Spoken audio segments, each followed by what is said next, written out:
Hello, everybody. Welcome back to the series, as usual. You may be noticing something weird, and that I didn't put much effort to the description because it's like, why would I at this point? Um, anyways, first, let me welcome my co-host, who's been with me since the series started, Latvian Dragon.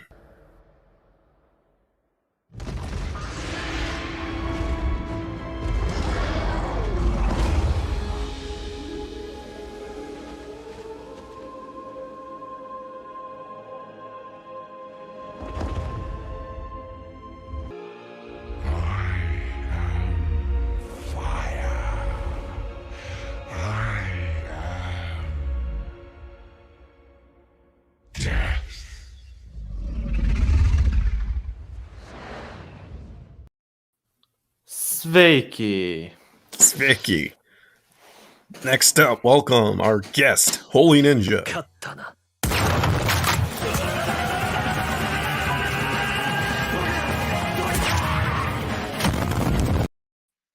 I want to use Bite the Dust Stone at some point. Yeah, and I'm also welcome onto the stream, a friend of mine from a Discord server, Meta.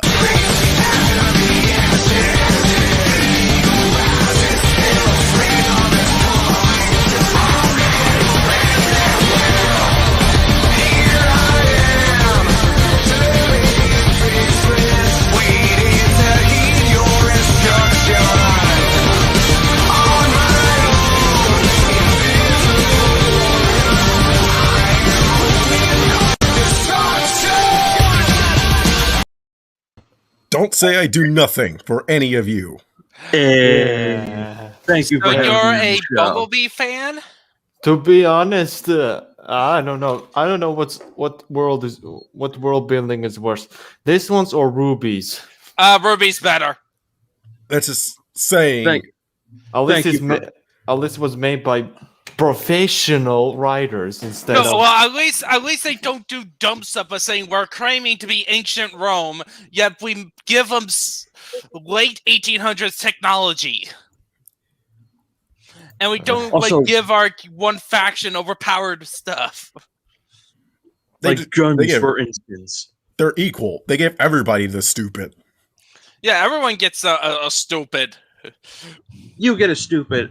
You get a stupid. Everyone gets a stupid. Yeah. Yeah, I don't know what to do about that song speeding up in the initial beginning, though, because that's weird. I noticed that speeded up. Anyways, to continue where we last left off, we're going on chapter 22, which is called New Summons. Now, if y'all remember last time, the Romans talked about rhino summons as well as vulture summons, and summons that don't fit in Asia, but alright. Or Some- Japan in particular. Like, since their logic is operating by, well, if they can summon large animals, why not summon animals that are already larger, that were pretty much large to begin with? It's like, no. Just no. Please no. Just no. Just no. Oh, lovely. No summon. Alright. Gunshots rang across an open field as a mist ninja fell with a hole in the middle of his head. Why we bother reading? Nice headshot. Yeah, you know how hard it is to get a headshot in real life, man? You guys be good. It is very hard to get a headshot. That's why they had the characters who perform Uh. headshots consistently are treated as badasses. Yeah, it's, Yeah, yeah. Now it makes sense why most of zombie movies the characters shoot the zombie somewhere in the middle section, not in the head. yeah, it's still hard, even if they're slow. Even Yeah. in video games, it's hard. Yeah, It really is, because you gotta take time. like first off, the head's is kind of a small target, and second of all, people move, and they can move fast, and you can move fast. You have to actually track them, and even then, it's not going to be easy to do with the head. So Even with what they- aim assist, it's hard. yes, Yeah. even Call of Duty doesn't make headshots easy, and that's Even- the epitome of easy FPS. It really, Even when I play Sniper in Team Fortress 2, it's a bit difficult sometimes getting a headshot. But just why every soldier in real life is trained to aim for center of mass. It's the biggest target, and it's the one you're most likely to hit. Hey, let me just. Yeah. I'm just gonna skim through. I actually put it in a separate, my own thing, so I can just look ahead to see if we can summarize this. Anything interesting? Remaining mist ninjas ran past the body as the Roman soldiers are firing their rifles at their fleeing forms. Glad to see that they are not a fan of retreats. No surrender. No retreat. It's not like the Romans are fighting ninjas or anything. Like the epitome, ninjas, the epitome of charging headfirst into danger. Like a Japanese World War II charge. But Banzai! Banzai, motherfucker. Fudge. I meant to say fudge. I don't want to get you D-live. Oh no, it's fine. It's absolutely fine. There's already a copyright claim on this stream. No, I meant like the swearing part. Don't worry. I'm not freaking monetized. I don't mind. Oh. Let's see how that turns out. Oh wait, you guys are fucking dead. By the way, guess what? They are gonna train ninjas to use guns. Oh no! then again, real ninjas did actually use guns. So Yes, I know. Didn't they also use old guns as well? Like very yes. old ones? So essentially, just to reiterate, the historical ninja is just an occupation that it could be fulfilled by farmers or even samurai. And samurais definitely use Guns. used guns, but they weren't like advanced guns. They were like the early flintlocks or matchlocks. On that. So it's just that the myth came about because after the Sengoku Jidai, during the Tokugatsu period, The Tokugatsu? basically guns were banned. They put a ban on guns because the Shogun didn't want to have another Sengoku Jidai incident. They put a ban on all manners of weapons to own by the peasantry. Only samurai could own a weapon. Yeah, and it became more like a status symbol. Yeah. Really. But yes, samurais did use guns. They weren't all up on about that. Like, it's a neat fantasy, but if you operate by realism, then no. Such a concept did not exist. Honor is for those who are not dead yet. So, by the way, there's actually one historical thing with a line with what Haku says. So, way down. So, if you want to skip over to read that, I want to read this part. Since the fall of Mist Village, the Romans had been hunting down the holds out of what remains of the Mist and just civilians have fallen into line or have been taken as slaves, a fate they share with the ninjas that have been caught during the invasion. The ninjas that tried to operate in the village were quickly either forced out or have been caught or killed. As Romans, after fighting Roman soldiers killed in the village, quickly cracked down on the village. Oh, that was a hard sentence to read. It felt as if I was going to barf. The Mist Village itself wasn't there anymore after the Romans had stripped it of everything that they could use for setting it on fire. Because setting it on fire is totally not going to actually pat you tactically. I'm reading ahead once we get to the Leaf Village. News. Okay, I'll keep that in mind. The people of this village were lifted away in chains. The old were put to the sword as they weren't needed or wanted, as selling all bombs to find a buyer. Mass graves of people they didn't need, the old, the sick, the weak, and others who wouldn't do as slaves. The ninjas that they didn't use were nailed to crosses that their Achilles and tendons were cut, however, they're not dead already, and shoulders bones broken to make sure they'd be useless. Wow, talk about going to the extreme here, man. I mean, good lord. Okay, I'm gonna. Rome destroyed a village after Roman soldiers continued to be found dead, and a show of force what happens if village wins cement that they made the Mist Village an example to the rest. If anything, that will make them fight back against you harder. You don't commit mass genocide. Yeah, you don't do that. It's just gonna get more people riled up. There's a reason why we don't have that. Nineveh has never been rebuilt. Because the Assyrians were the ancient Mesopotamian equivalent to Nazis. Like, they are that much hated. They were So as soon as that empire quickly fell, mind you, they wiped them out and basically spit on their ruins and never rebuilt them. Wow. Yeah, So it's just because the Assyrians were doing stuff like this, where basically if you rebel, we'll just go over there, make a siege on you, commit mass murder, and torture you. It's alright for a show of fear, but it's not gonna work. Like, we all know the reputation of Vlad the Impaler. And no, he did not impale them with his impaler. why He probably did it at some of them, but You know, I've been wondering Oh. why do they call him Vlad the Impaler? I never heard of Because Well, because he put because many a form people on pikes and stuck them up, impaling them. yeah. Ugh. It was a form of execution where, you ram up.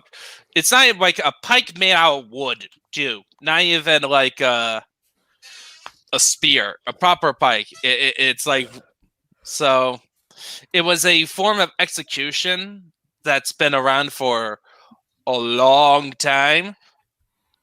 It's just that Vlad was very popular, was known for using that constantly. There's one account of him impaling an entire village, and then he ate dinner, watching them all die. Good lord, man! It's just Yes, he was. And of once- course, Vlad the fuck Impaler him. also tended to actually get confused with the tale of Dracula, since since Dracula was inspired by Vlad. Yeah. oh,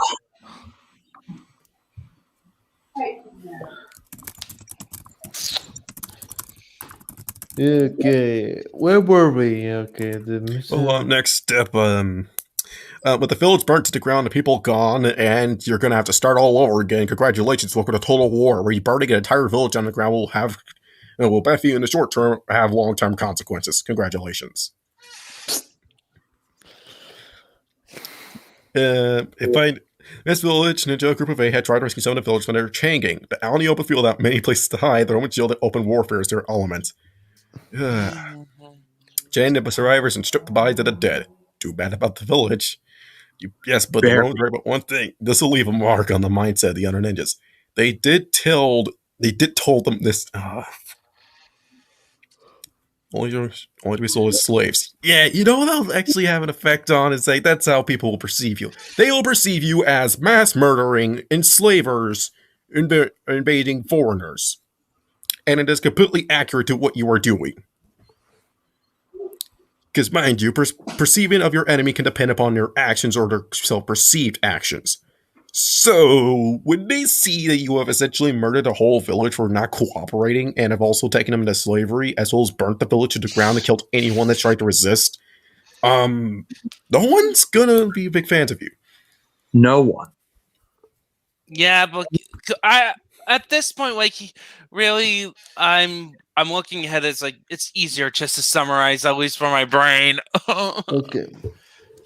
Chain the survivors and strip the bodies of the dead. The centurion in charge shouted. Too bad about the village. Wait, village. Yeah, village. Yeah, village. Light body armor did help. You mean to tell me that you weren't already using light body armor? Build up strength for the real train can begin. I'm making sure that training doesn't just kill all but the strongest. Okay.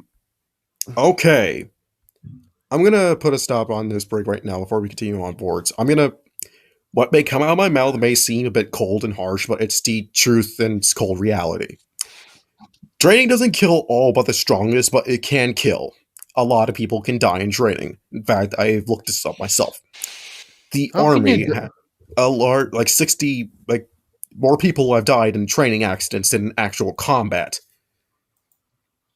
As of recent, but it doesn't mean that actual combat's not dangerous. It means that you're just being trained for inevitabilities. Training accidents can happen. Sometimes you don't die, but you're pretty much unable to continue.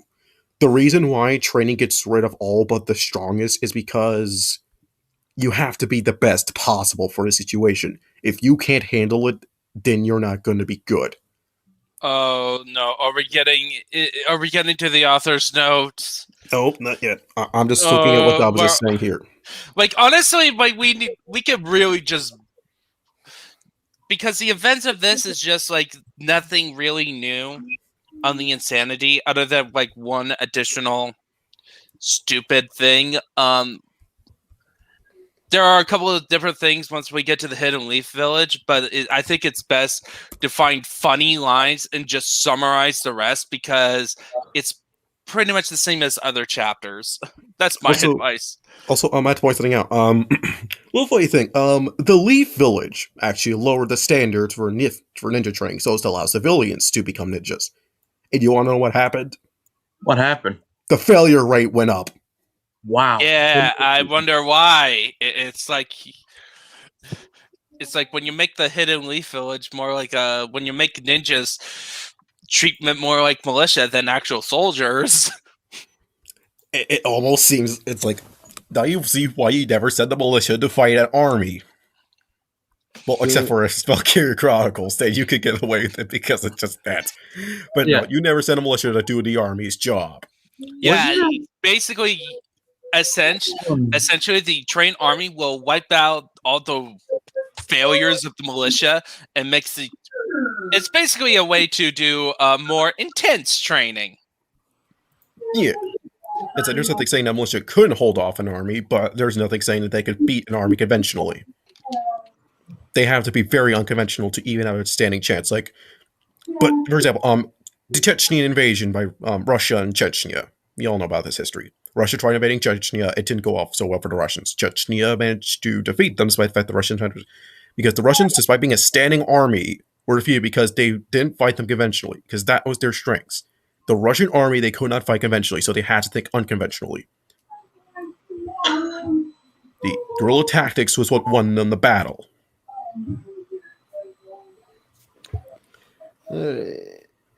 So next time, yes, for the time of killing hundreds of people to screen a handful of highly skilled ninjas is over.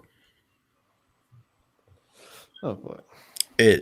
Those just take too long to train and all become harder to kill than normal. Jeez, it's almost as if you don't want your soldiers to not die easily. What the fuck? What the fuck is this? It's like the Marines have a very high death rate and a dropout rate for a reason. Fire Lord. The Romans are not offering the same protection. If anything, they're offering worse protection, since it's follow our rules or you will be enslaved, killed, and your village burnt to the ground. Mm-hmm. Like, that's not better protection. That's actually worse protection. Worse.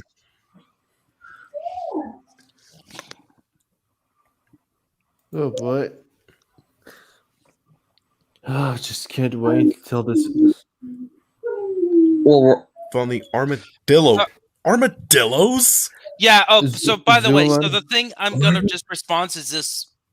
I think we could read this detailed introductory thing to because there's so much bullcrap going on in the first paragraph once we get to the Hidden Leaf Village. Where are we at, Village? Where are you talking about? Where? Okay, in the Hokage, like the very start, like Leaf Village. In the Hokage Tower of the Leaf Village, the Hokage is having a meeting with the elders of the ninja clans, with both Minato and Kushina abandoning the village to join the Romans. The morale of the village is at an all-time low. The Fire Lord is greatly displeased with the village and is looking more into joining the Roman Empire and cutting off all funding to the village. As he stated, he no longer have to put up with all of the failings of the ninjas that are supposed to be the force that protects his lands. In fact, many citizens who have no connection to ninjas have been tried of ninjas taking missions without consideration. that they were supposed to protect. For many ninjas have become nothing more than eccentric bullies who know that without them around, bandits or other ninjas would be running wild. Many common people view the ninjas as the problems, but know that they needed them to take care of the problems that they couldn't. The taxes they paid for the ninjas to protect them felt more like it's to protect them from the ninjas themselves. But with the Romans showing up and with guns that can kill a high-level ninjas easily enough, and the Romans are more than willing to offer the same protection for much less than what the ninjas are demanding. Okay, let's do a quick comparison right quick. Here's what the ninjas are such demanding of you. Pay us, give us contracts, and we'll protect you and do everything else for you. Here's what the Romans are offering. First, you have to pay our taxes. You also have to swear allegiance to the empire. You also have to follow the rules of the empire and be sure. And otherwise, we'll do the following too. We will enslave your children, enslave your women, enslave your men. If you're old, if you're strong, we'll kill off all your old and sick and weak. We will burn your village to the ground. We will salt your lands and render them infertile for the next generations. We will destroy everything you ever loved because you decided that you wanted to be smart with us. That's just like the brief version. Like, we're not even talking about how the taxes are going to get collected. Oh yeah. Like, just imagine the toll booths, but 10 times worse. No, just imagine like there's spikes on the toll booth, and they just like shove the person who refused to pay their taxes, and so they're like, next. Well, the thing is that what will happen is that most likely, because this is based on the Roman Empire, that their tax system will be that there will be toll booths at places, which are bidded by people, individuals, bidding to say, we will give Rome this much money from the people. We can get this much taxes. And if so, they collect the money to get enough taxes to Rome. But any extra money goes to their pocket. So there's motivation to do some friendly, totally non-extortion methods of gathering money. Yep. Yep, there's a reason why if you open up the New Testament that tax collectors were reviled. That's why! Yeah. Because the tax system is utterly broken in Roman Empire. Yeah, it's not like now. Taxes are just fine. Well, at least it's better. It's slightly better. It's just that incompetent bureaucracy as opposed to complete extortion of business people.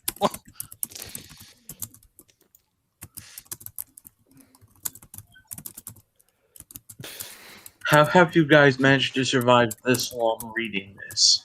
We did a lot of skimming. We just skip this fucker a lot. I'm just waiting because it's like the equivalent of listening to a broken record, repeating the same songs over and over. Like, you kind of know what he's getting at. I'll be right back. Okay. Anyways. So yeah, and also I'm pretty sure the ninjas were not bullies in the original manga or show. Yeah. Okay, where were we? So we were going down so they're now talking about Naruto. Oh yeah, and the armadillo summon, which, by the way, guess where the armadillos are located? In America? Yes, in the Americas. That makes sense. So that means they clearly have contact with the Aztec and Incan empires. As well as the Finnish. Yes, the Finnish. And the Native Americans. Like, I'm pretty sure the Finnish have not conquered all America. It's like like maybe they're allies with them. Like, they're part of their network. So now we can add Native Americans to the Finnish army.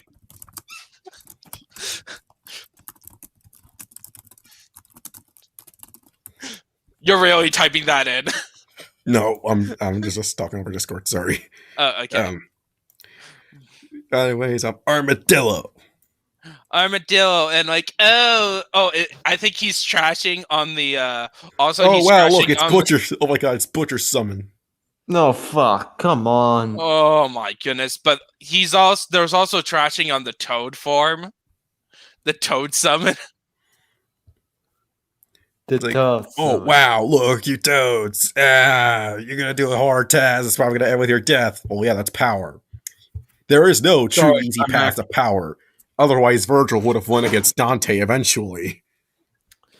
We all know how often Virgil wins.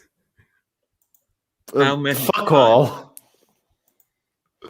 How He many wins times fuck did Virgil all. win? He wins fuck all. That's all. That's what I have. He tries, at least.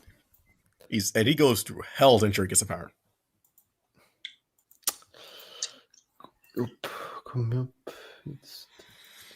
You toads have lost it. It's as strong as yours, that all the hard work needed for it. So, what?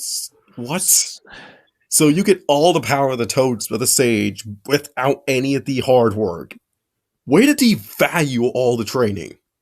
So this is so stupid. But also part of this, as part of trashing the Toad form, is I'm sorry, Toad form?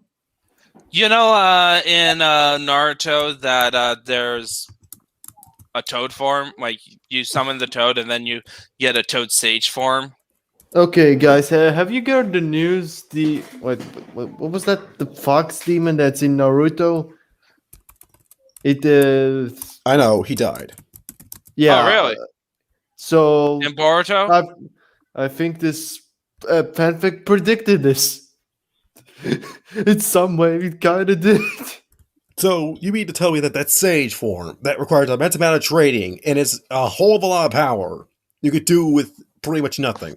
You could do none of the effort. So, I got a question. Is Naruto dead? No, I don't think he is. I don't know. I don't know. But it's like, in this fanfic, in this real fanfic, it's like, you could get all of his hard work with none of the effort. You want something a little funny about this? Okay. I was talking about Carrier Chronicles 4, right? Minerva absolutely despises Claude because he's capable of doing what she does without even putting half as much effort into it. And he does it subconsciously and doesn't even realize it, which is what pisses her off. Such a trait of being able to do all this hard work, accomplishing a really effective goal, being better than somebody. Hey, Occupation Army. I'll have no context. I'll watch some of your streams. I'm not. Do you really want to suffer? It's like it's better off just going to here. Anyways, like I was trying to say, people, when you have asshole characters that are capable of having immense power without even doing half the effort as the main character, it's really seen as like nobody really likes that kind of a character because it shows that you're barely doing half the work and still accomplishing more than this other person. No! Oh, What? A lot of the soldiers are getting the Armadillo Sage power. What? Hold on. In the Roman army, look at the Roman camp. Like, okay, so essentially, for important plot thing is that they have a ninja who's basically saying, "Oh, the Romans must have razed a village to the ground," and like distracting him. But then there's another summon, a bumblebee hummingbird summon that says being a spy in a location. How many animal sages are there? There's only one. Yeah, it's just that this other kept on adding new ones. And that's not all. Even in the entire series, Jiraiya was the only one that achieved an actual sage form. Do you want to know why? Because Senjutsu training is hard as absolute hell. It is tapping into nature, and if you are careful, you can actually kill yourself. Because it's a lot of power that you do not have full control over. Even when Jiraiya achieved sage form, he needed the assistance of the old toads just to be able to use it, because he couldn't use it otherwise. Yeah, again, wait, okay, so Naruto is getting this sage form? Why?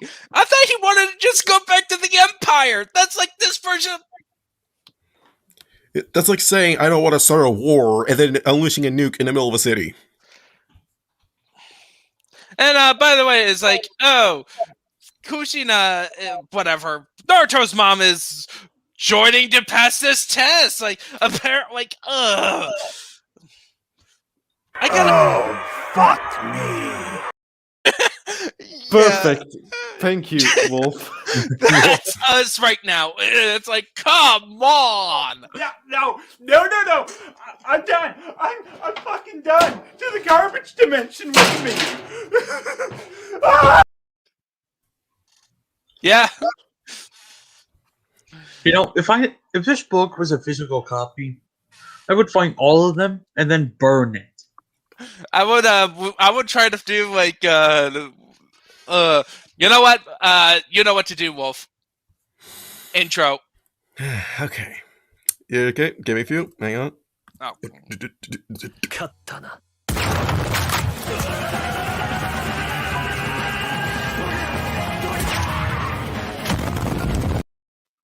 Yes, that's what I feel like doing to this author. Like, I don't know. I would punch. Seriously, finally. What the fuck was? Seriously, what was that giant fox's name again? Kurama. Kurama. Kurama officially has died. Oh my god, like what kind of bullshit is this? Oh, I'm more worried about the official stuff having this bullshit. Then again, it's Okay, probably look at this. Which meant just killing everyone who failed is just...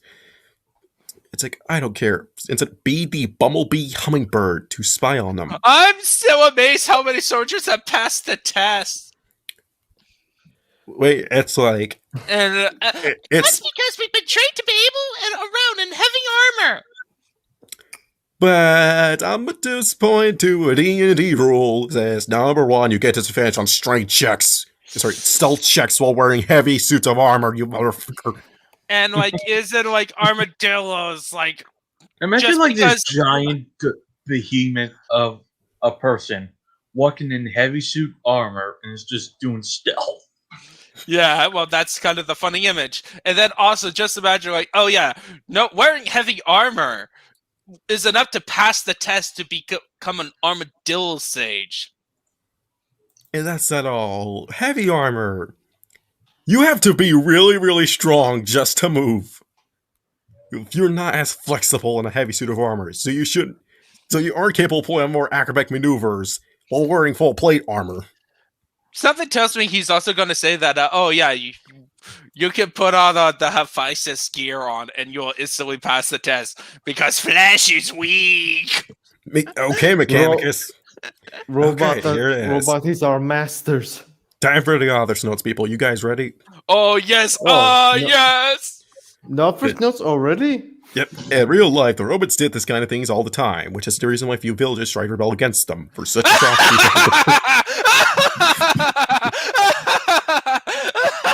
Well, holy Ever just heard of the broken. Judean Roman War? Yeah. They had to destroy Jerusalem and crucify the defenders, and that's after, and then scatter them.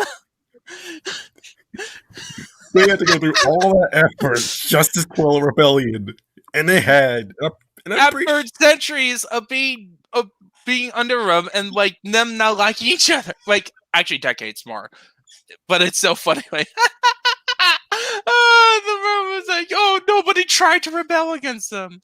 Oh, they did try. I'm pretty sure there were. I'm pretty sure if this is the kind of thing they did, they were probably all rebellions. Yeah, like as soon as like one of the reasons, like remember how many civil wars did Rome have? A lot.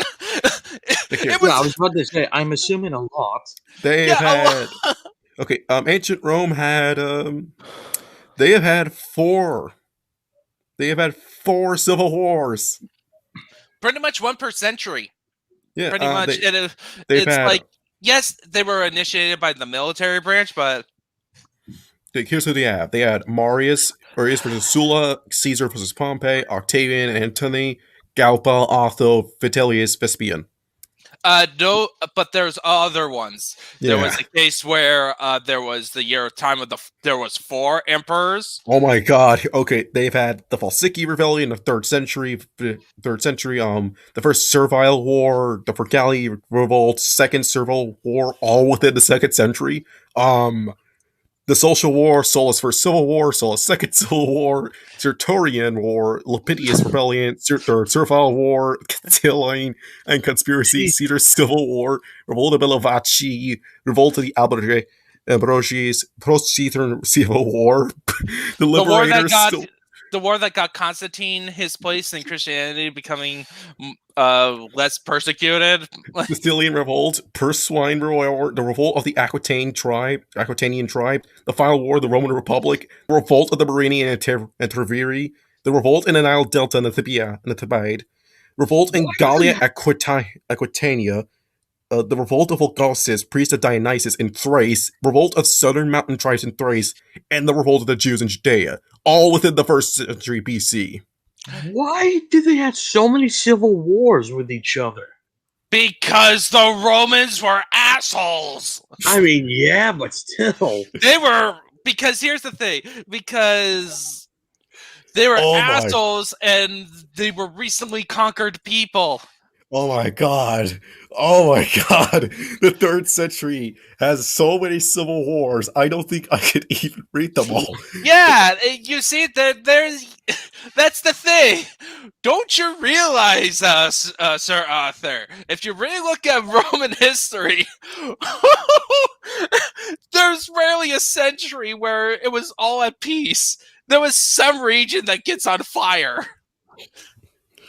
It's like, sir, there's another civil war, and who is it this time?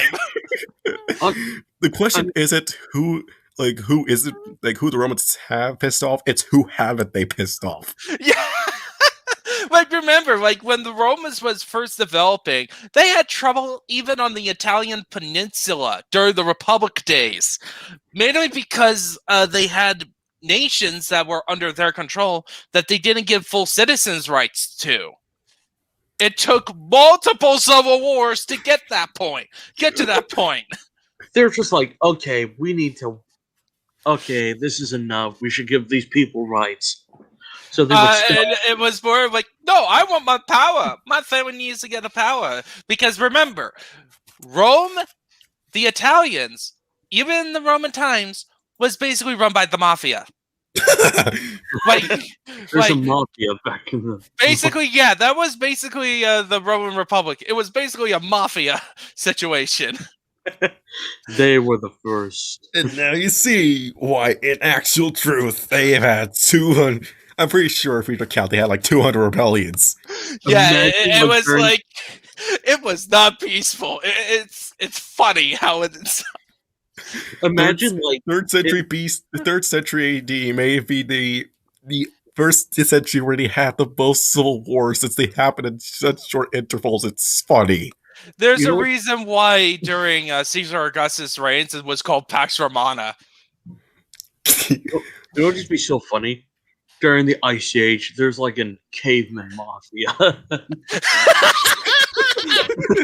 Ooga ooga oogie. Ooga ooga dee. And they're wearing stone fedoras. Yes. It's amazing because they still are not torn apart like Alexander's empire. Yeah, that's the amazing part. But okay, so after we thoroughly debunked this.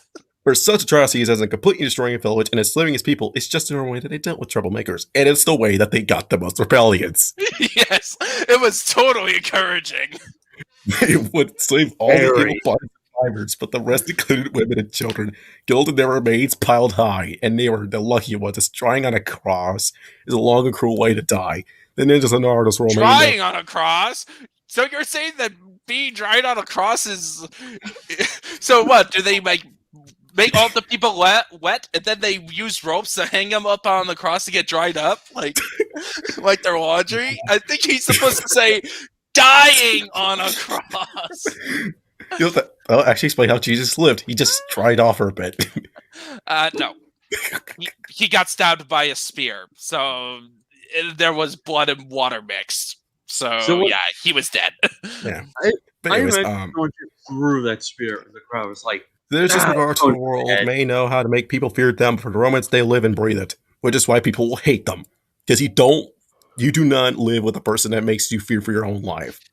Yeah, just would be surprising if Romans would encounter some special ninjas called suicide ninjas. What's the suicide ninjas? Oh, they're basically suicide bombers. Oh,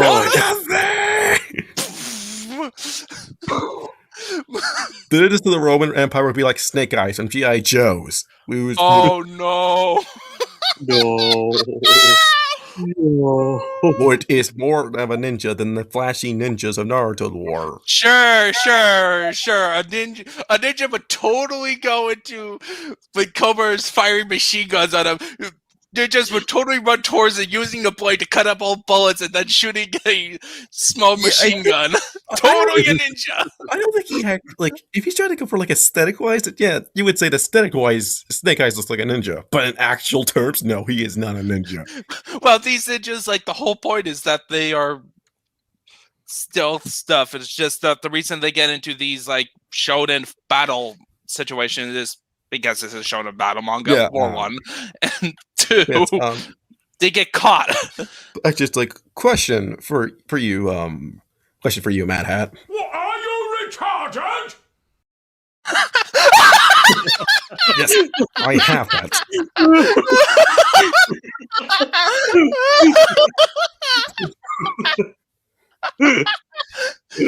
The next part's gonna make me real angry, and you'll see why. No modern army would have a training program that would kill all but a small handful of raw recruits, as it'd be a PR nightmare if out of 1,000 recruits, only 10 survive the training. And if the 10 are highly trained, they could still be killed with a bullet to the brain, which is hard to do.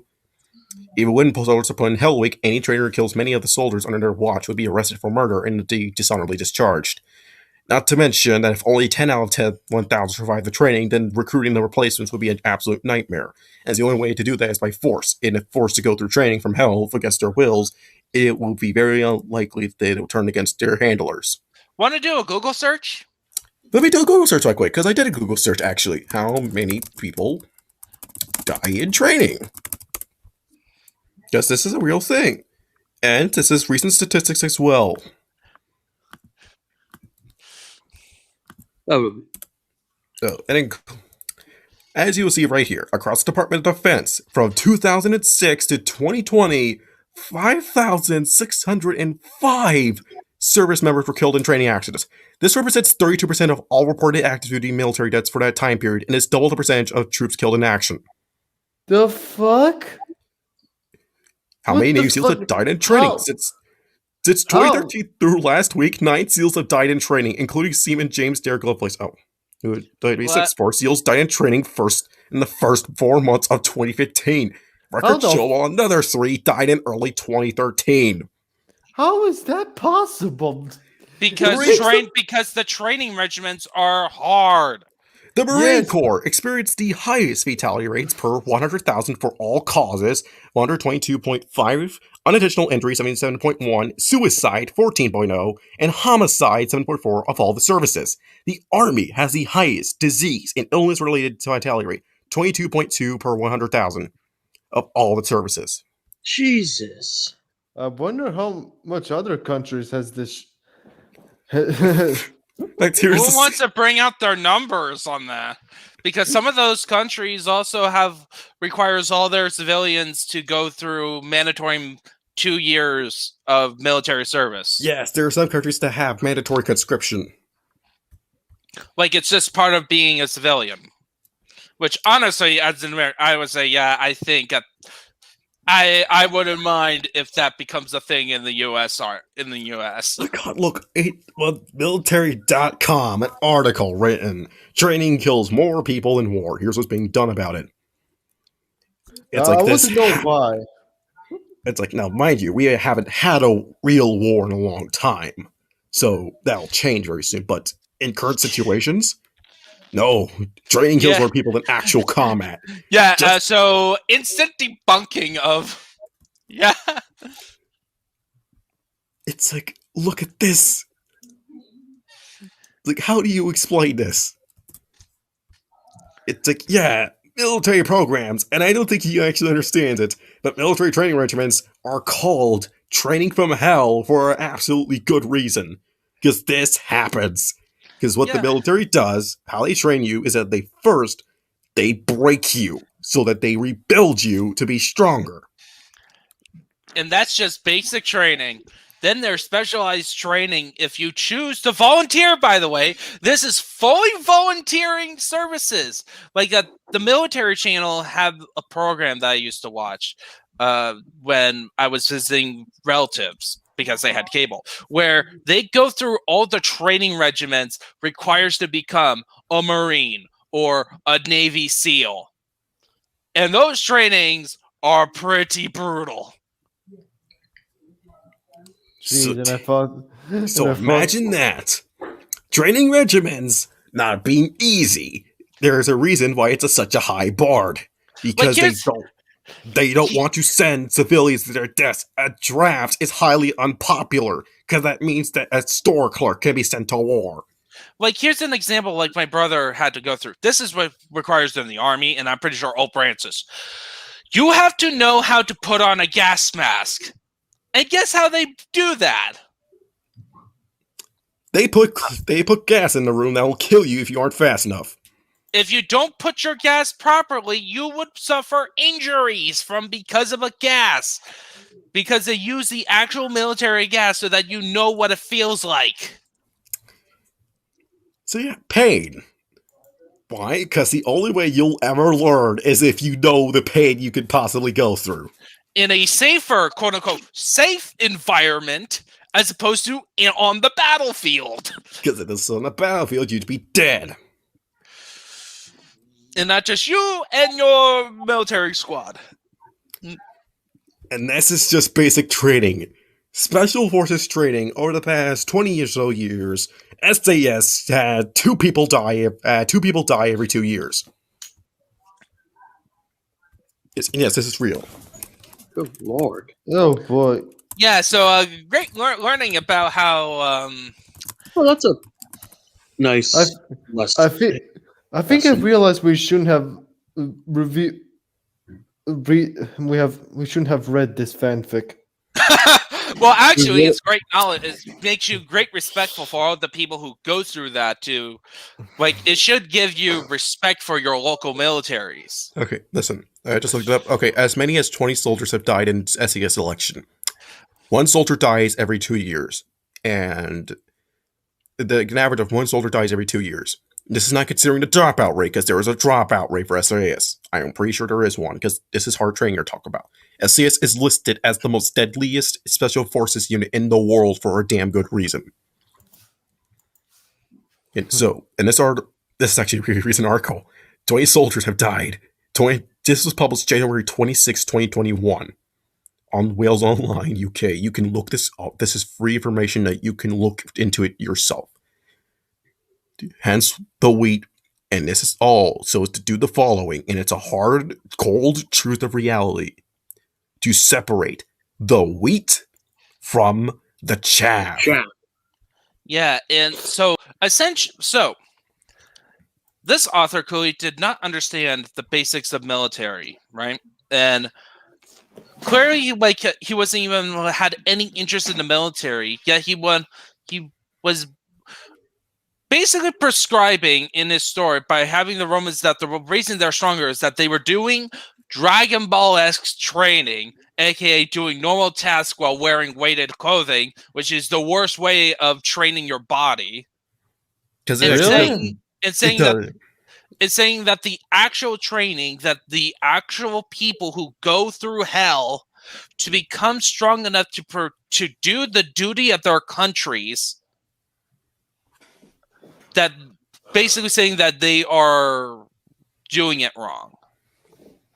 So yeah, after learning what you have This now is learned, this is probably the guy who, if he learns that one of the way the German special forces now, one of the ways they understand the meaning of killing is that they raise a chicken and name the chicken and pet the chicken, that specific chicken, and then our order after a time to kill that chicken would be totally scared. They have to be sure you're mentally ready to do this stuff, so they're not gonna be joking around. Yeah. Like, so the next time, have respect for have respect for a soldier, and an actual soldier. And I don't like if you see someone like an Anision, punch him in the face, please. What's an ACR? Anision. Onision? Yeah, Onision, right? The Yeah. YouTuber? Yeah, Yep. YouTuber you can smack. But for actual, like, if you see, like, an old folk that wears the hat of it, like, just don't, like, give a nice nod or, like, at least, like treat him kindly. Yeah. Like, he's went through a lot. He has paid a massive price during your life. If he you'll never be the same way again after what you've been through. Like, What even kind basic. of hell you went through? Yeah, so. Okay, so we're going to go to, like, number 4. Like the Guild of Heroes in the Fable series, the ninjas are paid at a high rate to do missions, even if it causes nothing but hardship for the common people. But okay, so you're basing them off of the Fable Guild of Heroes? Is a Fable a parody series? Isn't Yeah, Fable in storytelling? Yeah, Fable's very parody. It's like And- it's like how everyone acts is very periodic. Like and then you And- also have like Overlord, which is also like a satire of the fantasy genre. And Wait. Fable is pretty fucking obscure, so referencing it. What? Yeah, and it's like, yeah, the Guild of Heroes causes problems, but I fail to see how this makes your point. Yeah, but I'm Fable's looking like at I'm looking at Naruto's ninja-based world, like how it would really be run. It's either pay the ninjas to handle the bandits a high amount of money, or they'll just sandbag and let the bandits attack the village. No, because no. that's up to individuals. Like some individuals would definitely have that mercenary mindset, but And others are there to become ninjas to be heroes. Like, honestly, a better comparison would be the Hero Society and My Hero Academia. And Like- also like a little funny thing, ninjas rank the difficulty of missions, and they determine a payout. Bandits would probably be either a C or B rank. Yeah. Depending on what it bandit might it be, is. it's like if it's a small bandit group, they'll probably rank as a C. Because here's the thing, Tazuna had to lie to the Leaf Village because they could not afford an A rank mission. So they lied and said it was just a simple C rank, because a C rank is considered an escort mission. And it's like quite a bit of money. That was all the money they got out there. If they had more, they would have ranked it as A, but they could have only afforded to make it a C. Like, so there's a payout. They'll tell, like, it depends upon the mission, and that's what they'll demand is the payment. Because that's how much rank. Because it's risk versus reward. You don't do a high level quest, and your money payout is $20. Yeah, you like isn't that also like an anime trope now when they do that type of system, because their fantasies is a bit more into hero guilds than Western storytellers? Like, that's kind of what I've been observing. So if you watch like Goblin Slayer, they have a similar system too, where like there's some missions that certain people of certain rank are not going to accept because they are they're very high level. Or they're too low level for them, and they don't want it because it doesn't look good on their pride. That's why Goblin Slayer is like he is Go Goblin Slayer, is because he accepts any mission that has the words goblins on it. And Goblin bothering me, kill. Goblin is just being himself for like 5 seconds, dead. Dead, and you're dead. Yeah, that's basically Goblin Slayer. Which, by the way, I'm totally looking forward to season 2. Anyways, Yeah, it's either if a ninja's causing trouble, the only way to deal with a ninja because the ninja skills with another ninja has to be paid to do the job. Well, it depends how powerful is a ninja. If it's a gang, then they could just send a group of gangs to do the work. It's not that hard. Because even ninjas have a ranking system. It's partially the reason why they won't send Genis to do anything higher than probably a C. Like D, you know what D ranks are essentially? Literally chores. I am not joking. I need It's someone to just get my chores? cat out of the tree. I need someone to do the garden. I need somebody to paint my walls. I want somebody to catch my cat. It's chore. It's literally bitch work. Oh, You're basically just doing basic everyday tasks. Yeah. So what if, about E? so you can Is actually there- make a living as a ninja, as a crappy ninja, if you just accept all the chore work. Is So there it's an just E like in there? you're just being an odd jobs guy, a handyman. Yeah. I am the handy ninja. Oh, dude. Which has You to just pay see to do ninja the job. carrying Also, the missions that the ninjas do, most ninjas won't bat an eye if they have to kill a few extra people or destroy something to get the job done. Can you point to records of this happening? I don't think this ever happened in the main source material. Yeah, and also like you're basically assuming the ninjas are one type of personality. Like, Yeah. and also most ninjas, even most fictions, are actually not the guys who would try to kill a whole bunch of people. They care about one target. They're very they are very only do what is absolutely necessary. Yeah, and the reason why they kill a whole bunch of people is because they're the bodyguards, usually. Yeah, it's like if it's bodyguards, they kill them if they have really no other option because they try to avoid doing more than what's necessary. Then again, his version of a ninja apparently is based on Snake Eyes from G.I. Joe. No, that'll be the ninjas of the Roman Empire. That'll be the snake. No, but he said it would be more of a ninja than the flashy ninjas. Flashy ninjas, Snake Eyes, totally not flashy. Uses guns. Guns and swords. Yeah, And and loud bombs. explosions. It's like totally stealth. Yeah, Like, I'm pretty sure Snake Eyes would qualify more as a by any means necessary ninja than an actual ninja. He's more of a samurai, which is more historically accurate to ninjas. But again,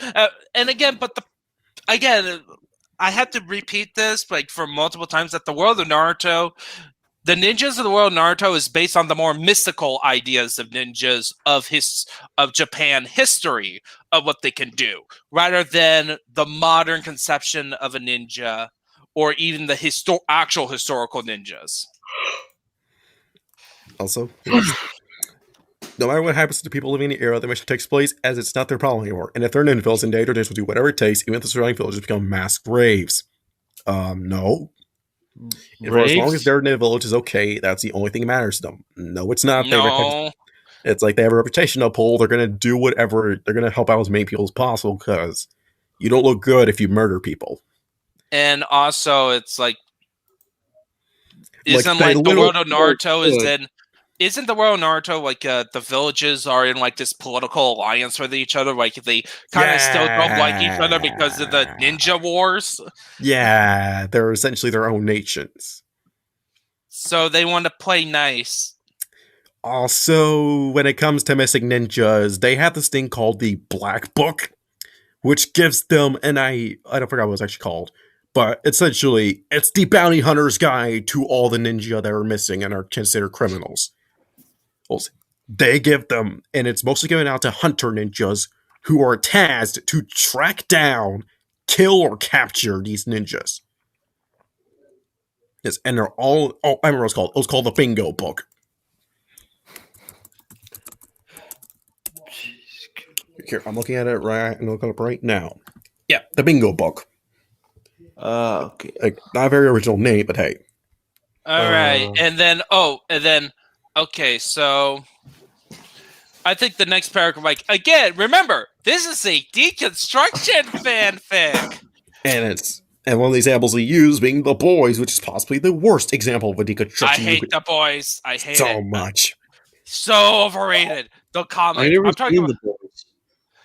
Basically, it takes the premise of jerk superheroes. And then And multiply play it- that by a factor of 10 million. like the cool idea of the boys, I'll give this the cool idea that all superheroes are under a corporation, like the whole reason they exist and stuff is because of a corporation, and it's about this group of FBI black ops to make sure the heroes are in check. Good idea. Like honestly, the idea of like a black ops group that their whole job is to find extort dirt on well-known superheroes so that they, do their job is a good idea. So basically, keeping an eye out on them. Yeah, essentially. But the problem is that Garth Ennis, as a writer, tends to go over the top with it. So he makes Even the Black Ops teams are nothing but jerks. makes everyone's a jerk. Everyone's a jerk except for the female lead, and Starlight. except for Starlight and the main character who looks like Simon Pegg. Yeah. Yeah, and pretty much everybody, it's like, understand okay, like, if you want to be mature about it, go ahead. Like Well, honestly, the two main characters' journeys seems to be the good part of it, because everything else, Homelander is not really a compelling character, and same with Butcher on that, and really the only other appeal is just to see how funny, how ridiculous it gets in terms of making fun of superheroes as a business. And Garth Ennis actually admits he doesn't like superhero comics. He's more of like a guy who likes the Punisher. in fact, he wrote a Punisher comic called Punisher Kills the Marvel Universe. No, that I don't think that's no, I don't think that's No, he wrote that. him. No, he wrote that. No, Garth Ennis actually wrote a Punisher. Yeah, that's what he wrote. Punisher Kills the Marvel Universe. No, it's a different No, one. No, it's him. No, wait. Let that me check. Oh, fuck. Let me just say something for once. Yep. Yeah, okay. Wait, Punisher also killed the Marvel Universe? I thought it Oh, was...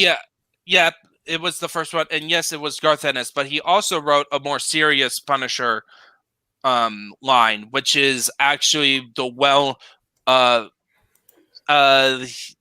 most well-beloved Punisher run. Yeah, where he defeated Spider-Man, Wolverine, and seriously, he defeated people that he should not defeat, like at all.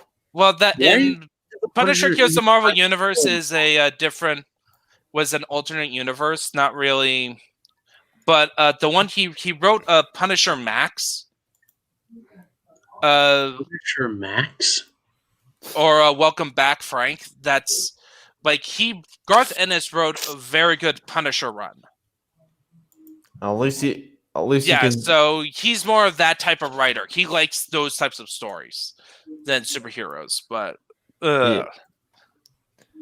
Yeah. Anyways, so having an army that brings law and order to the land that the ninjas have never been able to do, and also this army may or may not kill, murder, enslave, burn your village down to the ground, insult your lands, and well, there's a few other things that we're not going to get into because why would you don't want to tell you because otherwise you won't sign this contract.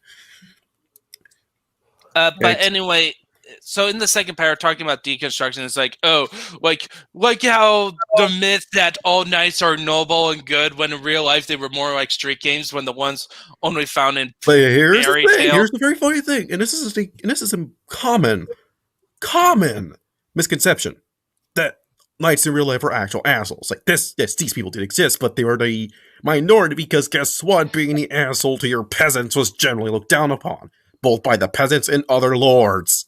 And it depends of also is like the thing is that the chivalric system and same with the Bushido systems in both samurai and knights codes are very complex and depends on certain people. Could be because if a lord decides I need to kill some peasants and orders his knights to do it, if that knight's value being obedient to their lord above doing what's right or doing what's moral, then yeah, they're gonna listen to their lord.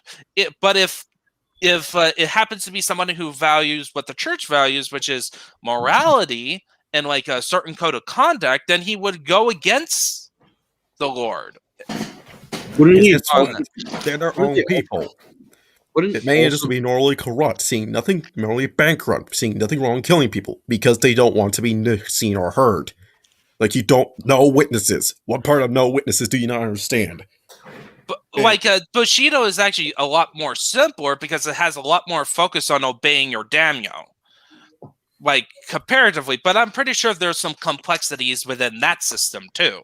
Yeah, like even then, it's like some may have more personal pride that may go over the Bushido code. So there's no real definitive standard. What were you saying, Meta? I was going to say, like, wouldn't that person who went against the Lord would try to kill them as well? It depends on the situation. It could be just as simple as like I refuse to. Like it doesn't have to be kill the Lord. It could be just a simple refusal. Huh. Like it depends on the situation too. It's like it just go against like the knights. All knights were not all noble and good, and they were not all street gangs. It's, And plus, that's also insulting to street gangs because street gangs, I'm pretty sure, even like they have their own codes and stuff. And it depends on which gangs and what they value. yeah, like some gangs may not be cool with you, may not be cool with certain things because that's their thing. Yeah, that's it all. All criminals hate pedophiles. You see the records of all the pedophiles that have been beaten the hell up in prison by other prisoners. They really don't like them. They have a line that they draw. Yeah. Wow. Yeah, they would even for pedos, they would actually Goblin Slayered a pedo if they find out he was a pedo. Yeah, because shocker, everybody has a line that they draw, including the criminals. Yeah, it's like real life is actually more complex. That's kind of the point of deconstruction fiction, is that you're basically saying this is an oversimplified thing. Here are some things you have to think about. That's when deconstruction done well. When they done poorly, it's just like, this good thing is actually completely evil. Yeah. No, but it's like, there's nothing wrong killing people who hear or see something. Well, yeah, if you're an assassin, you don't want people to know you were there. You're a crappy assassin if everybody knows you were there at the scene of the crime. Yeah, so number 5, I think. One thing I don't like is that power is often held back by someone just because the person who needs it must first go through a task that no one or just a small handful have ever passed before. Or the person has to do several tasks like Link does just to get a better weapon or item in all of his games. I mean, he's trying to save the world, but said person won't give it to him unless they complete a task for him. Even if the world's being destroyed, they still expect will never get the hero, the power or skill they need, just because they won't change their minds and just giving it without them gaining something in return. Either they would get their life in return as the world wouldn't be destroyed. Like, unless the Sage Mode makes you into Superman, it's only harder to kill the Sage, and being shot repeatedly in the head he'll said, Sage, try shooting to the head. For 1 second, I want you to actually go and aim something, look at a target, and try aiming for the damn head. Or aim for the bullseye. Yeah, like, try aiming. Like, actually try aiming a gun. At a bullseye. Easy, you will find. Oh, you got to be on top of your pop culture to get these authors' notes. Like, yeah, of course. Like, good thing I have a general idea of some pop culture stuff. Like, but anyway, but his main complaint here is basically saying that a certain power up is being gatekept from people from not getting the power up. Because you want to. Because the whole point is that the character is being tested and to earn that power up. Because most of the time, that power up either has a huge drawback if you don't use it properly, or it's so powerful that it can be only entrusted to certain type of people. Like, for example, Meteori Izuku from Deku from MHA. He has the most powerful quirk, but every time he uses it, it destroys his entire blow. Yeah, it took a long time for it to. It took like It took like the first act of the manga before he's able to use it without breaking his body. Or his arm. Or yeah, Eventually. let alone his arm. And then, but even then also is that the whole point of that quirk is that you're supposed to give it to somebody willingly.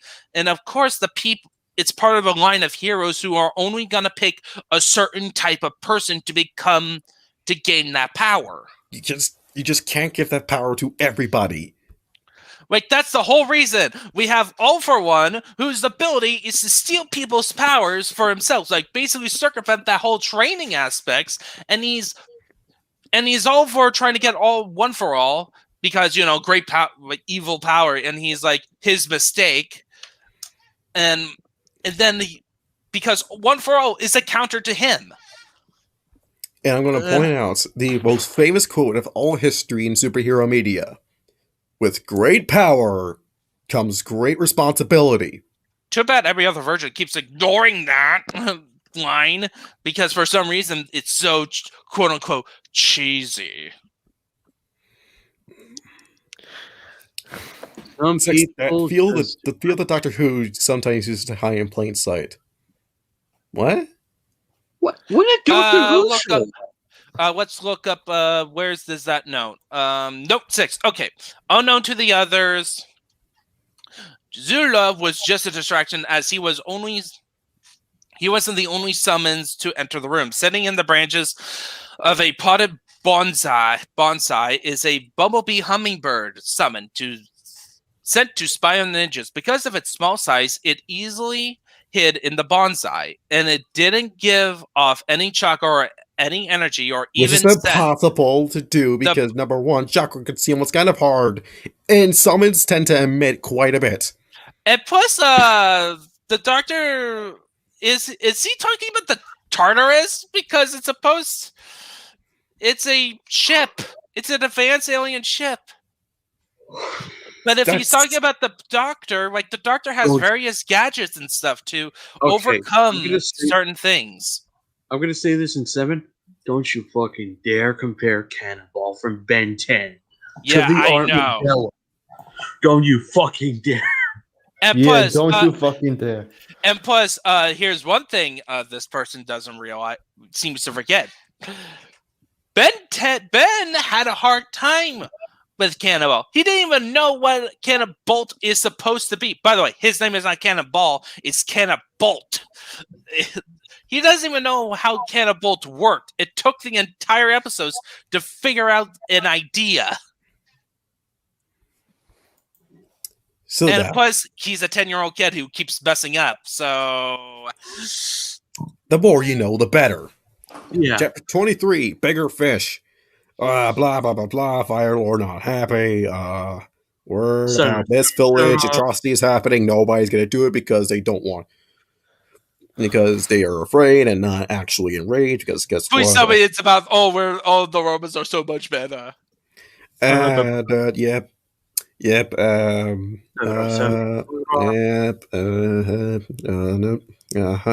Yep. Okay.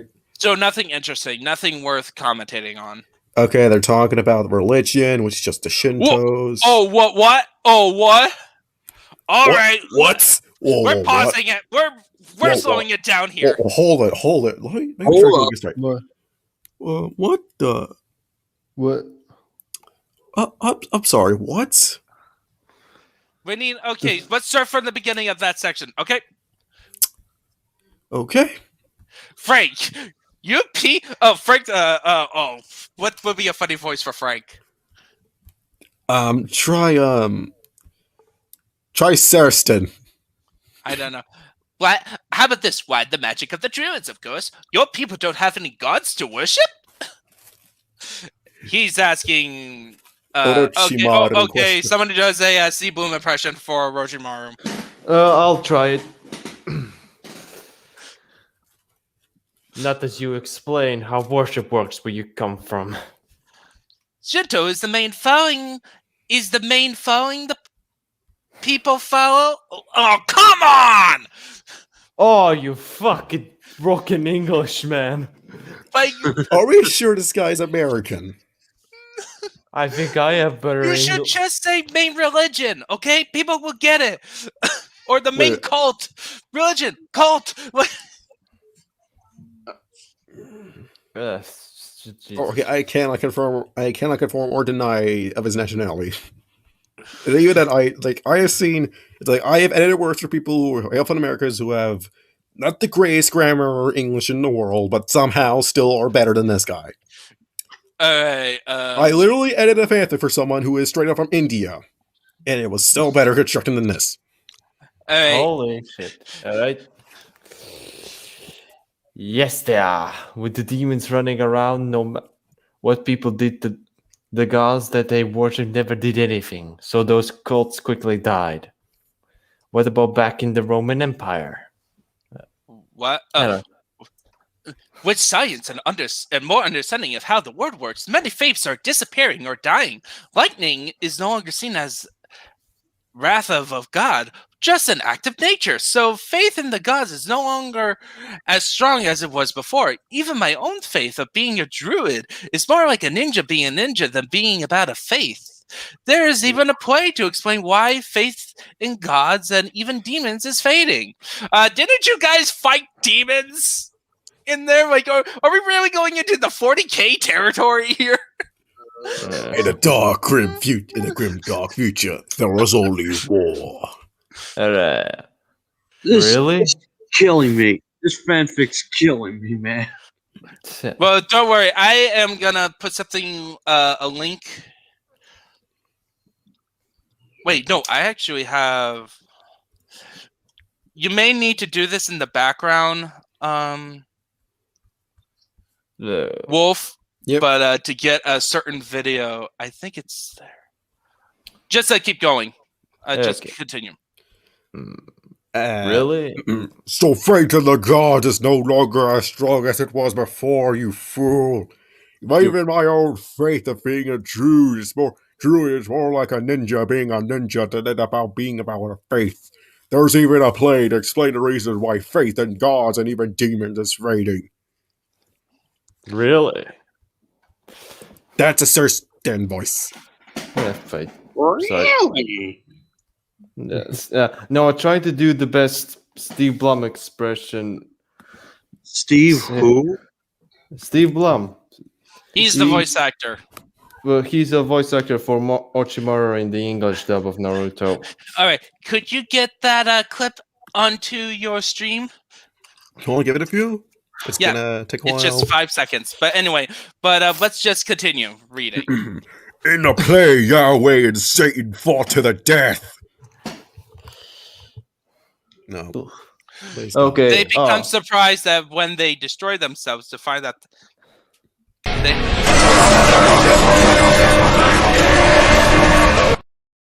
Yes, exactly. Jesus. Yes, this is going to be my attitude in this section because I'm pretty sure this author wouldn't understand jack squat about how religions work. But anyway, so Yahweh, so he's talking about, the God of the universe, of like, if we're going to take religion, take Christianity as true, that they created the universe. In fact, the universe can't go any further without his direct involvement. And Satan is just one of his angels. Oh, by the way, his name isn't actually Satan. It's Lucifer. Well, it's just actually called the Deceiver. Yeah, but Satan, Lucifer is like Morning Star, I think. Or Lucifer was his name, but Satan is what he's called. Satan's actually Hebrew for the enemy. Yeah, it's like I could go into a long spiel about that because I am training to become like a theologian of some sort, but it would take most of this time to explain the history of how that came to be in terms of thought. But anyway, so they find themselves having higher beings than themselves. They fight with the higher beings, killing all of them, only to find even higher beings than themselves in the gods. So Lovecraft logic? Yeah, what? This guy just keeps jumping from series to series. What the fuck? He's not just a regular moron. He's the product of the greatest minds of a generation, working together with the express purpose of building the dumbest moron who ever lived. Oh my goodness. So his logic here is that no, God and Satan, this tale is how God and Satan discovers that they were just creations of a man so that they can control the masses. You know, after reading this fanfic, I think mine is a bit better than his. I'm gonna say, like, this is definitely a anti-theist creed, and like, hey, you're not as competent of a writer as the guy who purposely made the Golden Compass to be the Chronicles of Narnia of atheism. Because I'm pretty sure that it, like, based on what I heard from other people, it's a well done story. But this tale is stupid. He created them for their he created them for there are times that he felt alone and scared. Most importantly, there were times he wanted to control other people. Gods and demons was a solution for that time. Even though it's kind of weird and it's actually dependent upon different mythologies' interpretations of what God and the devil's really like. Yeah. Like, don't even apply that the devil's job was actually signed on by God. Like the devil made basically that Satan was in a rebellion against God, and then God decided to use, much like if you read the Silmarillion or like Tolkien's world, is like how Melkor or Morgoth is trying to disrupt the music of the Ainur to take control and gain control. Ilúmatar, the actual god of Middle Earth, basically incorporates that into his music. It's more like that in Christianity. That's the understanding. But in this one, it's treated as like, oh, Satan is actually equal, which, by the way, is not technically Christianity. It's more Zoroastrianism, which is one of the oldest religions in the world. So, yeah. You know, I'm glad I actually have this on my computer. I'm glad I have this clip. You know, I'm glad I decided to look for another clip to put up on here, and I'm glad I found this one that I had lying around. It's like, regarding this fanfic and everything, this is just what I have to say to it, and this is pretty much all our thoughts summarized. Fuck all of it! Yeah. Yeah, like, this is, like, pretentious, stupid. No, I think there's a higher audio version of that, just in case people in the audience didn't hear it. No, there's a louder version. I have it. Just give me a few. I gotta re-upload that.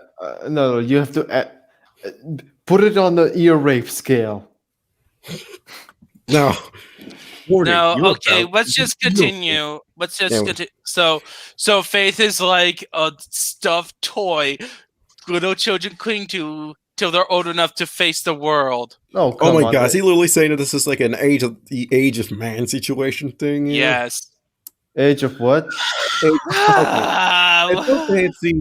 this thing called the Age of Man, where it's time for all the fantastical elements to leave and leave it to the humans to do their own thing.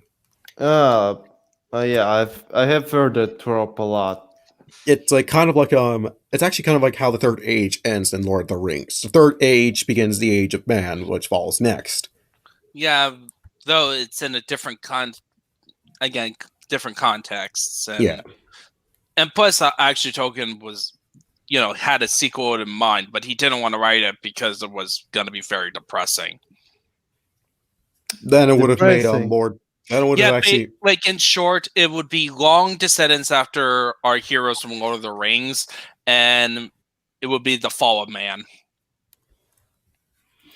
Anyways, essentially, yes, we understand so much, but there's more to understand. There are even astronomers, people who study the stars, dreaming of ways to travel to other worlds. Soon they will discover the Greek gods of Mars. That's they're going to discover the Greek gods of Mars.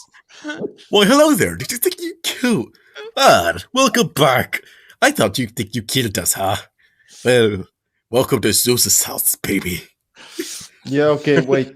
That was a reference to our world building, to this stupid world. Oh yeah. Oh yeah. Oh wait. Yes, essentially Greeks on Mars. The Greek gods, at least. Yeah. Yeah, I thought the Venus would work better than Mars, but Mount But, Olympus oh is well. in Mars. And Mount Olympus is the biggest dormant volcano in the entire solar system. so it's basically Mustafar. No, Nearly. It's dormant. It's Oh. not really active. It's not Yeah. even. The conditions aren't right for it to be active. It's been dormant for like years. Yeah. All right. So let's just go elsewhere in the fort.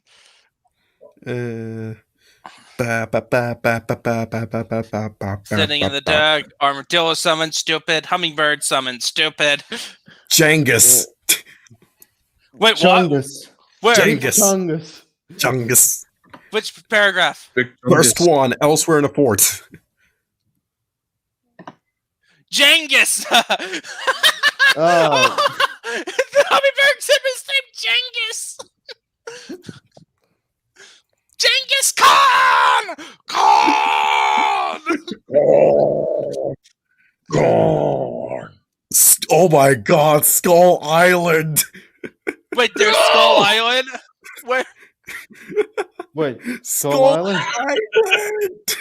Oh my God. Highlight it. Oh. Yeah, it's the last place where you can find real live dinosaurs. This isn't. King Bro. Kong is real. King This Kong isn't- exists in this universe.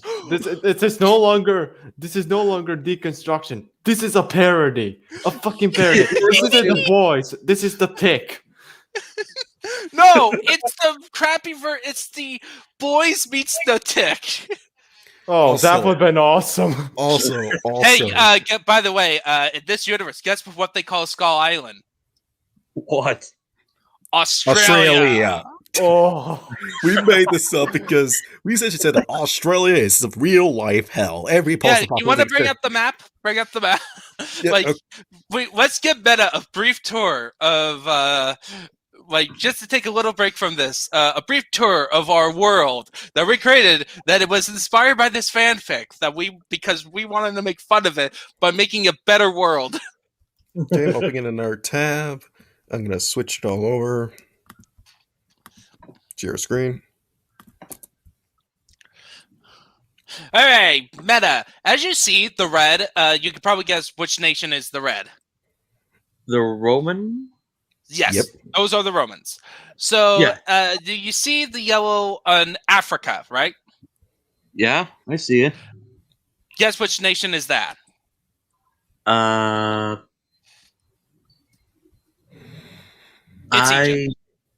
It's Egypt. Led by Wise Wolf, explain the gimmick on this Egypt. it's led by a reincarnation of Cleopatra, who leads an army full of undead creatures and constructs resembling creatures from Egyptian myth and gods, as well as she goes on frequent raids on the nearby territories, or just generally everyone, and pins it all on Vinland. What the fuck? Yes. What's Speaking of the what? Finland, let's go to the Finnish. Yes, over here in Vinland, they had to start over from scratch, and they're good at everything, but not really best at everything. But Because They're the just- Romans took over Norway and Sweden. They're the Yeah. Vikings. So Yeah. just imagine this combination. Vikings that has some influence from England, so they're a bit more like America. And they have some allies with the natives, right? And their leaders are metal bands. No. yeah, that's it all. Their society operates kind of on beards. If you're a raider, then you have a beard. If you're not a raider, then no beard. But here's the thing: they have this elaborate pyramid scheme where they raid wheat from the Romans and then sell them corn. Yes, because the Romans in this fanfic uses corn. Which was only found in the Americas. No matter how hard they try, they can never seemingly put together the Finlands. That Finland is the ones that are taking Norway away from them. Yeah, because by the way, so this Roman army's main flaw in terms of the fanfic is that they have terrible medical technology. So I made the joke with the equivalent. So if you ever played a 4X game, Nope, I haven't played that game. okay, so, Rome Total War, any of those like Civilization style games? Nope. Okay, so basically they're a nation that focused so much on military that they didn't care about almost anything else. Military, and they only cared about military and economy, not so much on medicine or really science Or as they claim to food. be. Mhm. Or So, food. or even good administration. Any attempt to investigate the Finlands for a possible raiding were completely forgotten about. Or it's under bureaucratic nightmare. That Finland blames the Egyptians for that. But sometimes it's not even the Finlands; it's the Finlands of the Baltic Alliance, right there. That's in the blue, darker blue. Ah. Yep. As you see, here is Eastern Poland, and they are all and they all hate Rome. Yeah, and also East Poland is very mad because they just lost on the other side of Poland. Yes, because Poland has a hard time of not remaining unified without some nation going over and take half of it. And in the middle, you have Switzerland, still neutral, and they're really good diplomacy, but they also have the second best druids in the entire universe, and they even have a magical nuke waiting to set off on anybody that so just thinks that they can invade. And they have like an underground factories of it. They're basically like dwarves. They're little dwarves. And then up here you have Albion, and who have the best druids. No, it's not the druids. They're called druids in the entire universe. They're kind of like King Arthur's. It's basically Albion is fantasy land. That's the short equivalent. It has fantasy creatures, and like everything you expect from a fantasy land is in Albion at some form. Also, Ireland is split up. They're still North and Southern Ireland. Yeah. Next up, we have Russia, who is pretty much like Russia in real life. Like they don't have a whole lot of things to trade. We haven't done really detailed world building. Some of these nations we haven't done real detailed on yet. Here's the Mongolians. Here's China. Most important part is that China still is asshole, and they're currently doing a Dynasty Warriors thing, so reincarnations of all the warlords in history. Lu Bu is still running about. India replaces China and the entire Made in China thing, so it's Made in India now. And basically they're just all about economy. They're all about focusing on making great trade. Here's the Crusader states, no, the Crusader states is only in that white, because the reason why it's in white is that that's where the Crusader states is located, but it's also part of the black. The black is like some sort of Muslim empire.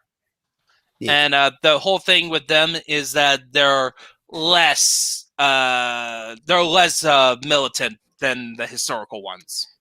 Then over here you have Hong Kong and Taiwan, who are such an Avatar land, but with pirates. So basically One Piece. Yeah. Think One Piece. And then over here you have the Japanese Empire led by Emperor Hirohito. They have stands. Everything Japan is in there. Yep. They even have anime. They even have giant robots by high school students. Yep. And here is the piece de resistance, Australia. Now we can rename it Skull Island. Yes. No, one fun thing about Australia, it's complete anarchy. There are a few safe zones in there, but otherwise the entire thing is filled with everything that could kill you. What? You know the movie Con, right? The Skull Island? Yeah. Imagine that was just taken in Australia. Oh yeah. Basically, also there's basically every post-apocalypse scenarios happen. It exists in Australia in some way. Australia does not get a break, does it? Yeah, this is an Australia this Australia is what makes modern day Australia looks like it takes a break. Like there was even a magical nuke that was unleashed in Australia. The reason why it's magical is that you can still walk in that territory without getting radiation. What the fuck? It may sound like we're giving Australia a hard time, but really, it's actually We're making them awesome. Yeah, like They're like like what- hardcore as shit because like they Yeah, live and they're totally chill. big, and they live with bugs bigger than them. Yeah, that can exist. Yeah. and even they have zombies over there. There are actually people who goes to Australia because it's complete freedom. Like if you can survive there, you'll have a nice time. Yeah, we haven't fully fully developed all these guys yet. Yeah, So- or even the South American empires, but Yeah. we want to do like a streaming series where we'll go into more detail of each nations and So yes, anyway, okay, back to the not fun stuff. there are more meat eaters on the island, plant eaters. We have to manage to export some of the animals on the island to serve as beasts of burden, whereas farm animals, but others have proven too dangerous to ever be taken off the island. 9 out of 10 animals on that island would want to eat you. The 10th would just rather want to kill you. You keep an army base there as a rest spot for fasting ships as supply depot. It also serves as a training ground for the elite soldiers. But I thought you Quote, worked. That's what they're saying. That's what they're saying. In reality, they didn't want to be there. Like that's where their prisoners are, right? Yeah, it's still a penal colony. It's Australia we're talking about. It has to be awesome and dangerous. Yeah, basically they're the people who doesn't like anybody who dissent. They're saying that they're training up elite soldiers. They're really just setting up so that there's mercenaries that they can hire. Literally, funny as shit. It's like, oh yeah, what are you gonna do? Kill me? No, I'm gonna send you to Australia. I'll do whatever you want. Oh no, more it's like for those people, it's like yes, Australia. They had to pretend to be scared, though. Yeah. They're like they're all like, oh no, not Australia! The horror! You're sending me and my family there? The horror! Oh, the free beer. And look, I got access because of the Japanese Empire. There's this magical thing called the internet. Magic internet. They're just sending Australia to paradise. Yeah, It's basically, like we give the impression that it's a horrible place, but it's reality. If you're in one of the safe zones, it's a paradise. It's like, And if you're feeling more on the dangerous side, you could try living out in the wilds. They have tried, and some have actually. and a lot of them that succeed. Like, of course, there should be castles there. Like in this universe, Chad Brooks, like Chadiversity has his castles, and it's like no, it's just a makeshift castle. No, it's an like actual castle, like properly defendable castles. Yeah, and it's pretty much impenetrable. Many have tried and failed to get in. Raiders, the zombies, the giant bugs. It became more like the zombies at this point just became like a regular thing. It's like, oh look, the zombies are coming. All right, everyone, puts on your complete armor. All right. Honestly, the zombies more like how you would hunt ducks. It's more like a sport. Oh look, the zombie! Oh, how much you want to bet I can shoot its head off? Yeah, 20. Dinan, I missed. Hit its leg. I hit it in the jaw. Oh, crap. I hit it in the jaw. Oh, let me try that again. Shoots arm off. Dinan. This is the only positive thing from this fanfic is that we decided to create a crazy world that could be its own miniatures game. Yes. Australia has access to some of the most stupid units ever, but they're all fun to use. And they're just like, you could put them in any army. It's like, that's not all. You gotta unleash giant spiders that are all, they will eat your enemies and regain And of health. course, the giant spiders has a waifu for the head, for their queen. Okay. Okay, back to the Back to the story. Anyways, Okay, custody time. Time for more custody. Oh no, this is custody battle. Good. Oh Okay, no. What anything changed in the custody battle? I don't care. I stopped reading. What? Was there- TLC. Okay, he needs TLC. What's tender loving care? Tender Yep. loving care. Like this Oh my ever exists goodness. in this universe or in this fanfic. Where's the care? Where's the loving? No, Basically, Oh the my room's God. basically shaming them. Also, here it is. V-Rex. V-Rex, V-Rex? like This from the is 2005 stupid. Kong. Okay. I figured that the Oh. failures would become okay. He This has is- okay. I figured that the failures to become breeders, especially for the ones from clans, as being in a ninja clan with a blood limit. The person is placed in her house arrest to liquid at least 2 grandchildren to ensure them, and are prevented against flights to avoid risking death. If you fail, you fail. There's nothing extreme like that. Wait, Or what? times- What? What's failures? Like, as in people How? who failed the ninja class? How do you precisely fail in that category? You don't become a ninja. Like, they don't hate you if you don't become a ninja. You just don't become a ninja. There are civilian clan members. Yeah, So you like you that- can open the up a V-Rex- shop. You like It's like So the Akamichis run a restaurant, a BBQ restaurant. And they're a ninja clan, but they also run a BBQ restaurant. like The Inazuka are take care of dogs. They're essentially the dog. They're essentially the vets. Good lord, this fanfic turned so fast, so quick. Until like basically modern. I would think that using the sage power would cost some of them at least. With a hummingbird, a sage would be able to move like a human-sized hummingbird, which is something by blur. But like a hummingbird, they'd be ravenously hungry because they're hyper in metabolism. Yes, Skull Islanders and my King World, Vic World. hey, King Kong is a summon. Oh my god, does he know No. what he has done? He's given Australia King Kong. Yes, yes. He's gonna be like, if we make this a miniatures game, right? We do a Kickstarter or like King Kong is definitely gonna be like the special units if you want to run an Australian only army. Yeah. Yeah. Oh my god, And this, even if apparently, this version is from the one from King Kong versus Godzilla from the 70s, who has the power of lightning. What? Jesus Christ. oh my god, imagine if we turned this into like a Total War style game. Do you know how crazy this would become? King Kong will look like the remake one. Of I'm Peter thinking more, Jackson. if we want an RTS, I'm thinking more like Battle for Middle Earth, or like where you're doing base building. And King Kong is so powerful.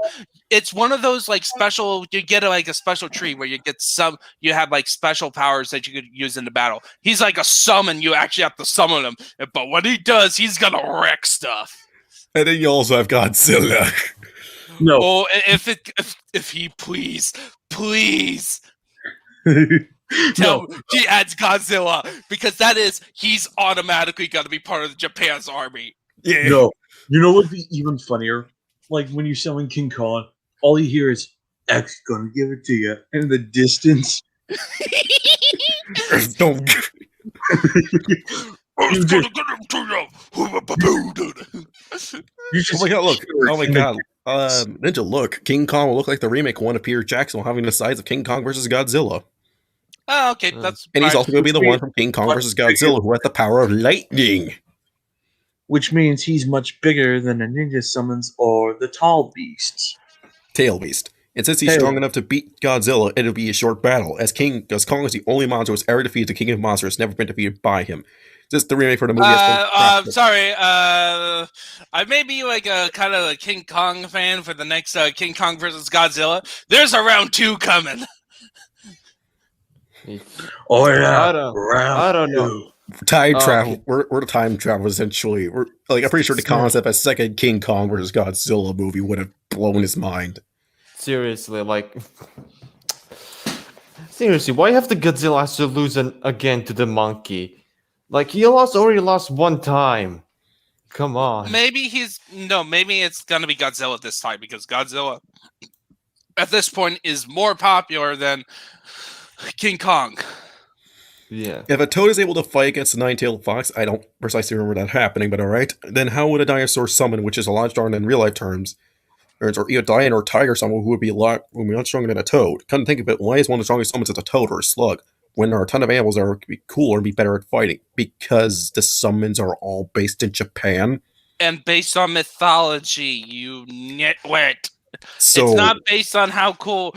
Like, the writer could have easily made him learn how to be a wolf. yeah. For size, think of comparing a normal giant in One Piece rolled to Oz, who is much bigger. Chapter 24. You know, We are 1 hour and 44 minutes into this, and we're going on to I think chapter 27. So 3 more chapters. Okay, we're getting there as quickly as possible. Good. we're trying to end this. The Mist Village had stood for years, was burnt to the ground, stripped of its full of piles of dead, and the rest chained together and carted off to be slaves. The if now possible. You know what this actually calls for? That's actually a perfect Cassius Belly. Cassius Belly, sorry. Which means I get to now declare war on him. Wait, what? Where? What? Cassius Belly. They just now heard the fact that they pretty much enslaved, burnt, stripped the village of its wealth, and enslaved all the people. That's what's killed a couple hundred. Those 1,000. So what? They're gonna go to war? I don't know. Wait, hold on. Let me just okay. How many missions? Right, fighting against the Roman won't be easy if I've been reading. Sonata has been reading. Who's Frost? Frost, as in What? Mortal Kombat. Okay. Oh, Fucking Frost. Please tell me. Please You're tell me right. we're gonna have another. Oh, by the way, Yeah. Meta, there are random cameos from other franchises in this fanfic. There's silly Kim and Ron. We have Kratos showing up. We had Winry being mentioned, and the woman who started the revolution that caused this empire to exist is actually named out of a character from a historical fiction novel about a person time traveling back to Roman times. You know, even though we give so much shit to this fanfic, I will say one thing. It did give us some creativity to make a universe from it. Oh yeah. And it came entirely because we were memeing on it. Yes, Yeah. we were totally memeing on it, and soon, and I'm actually, if we do this, we could make this into an actual miniatures game or some sort of game that we can sell to people. Like a little crossover game. I'm thinking of more of we'll probably have to discuss it later on another stream or something or another. I'm thinking it's either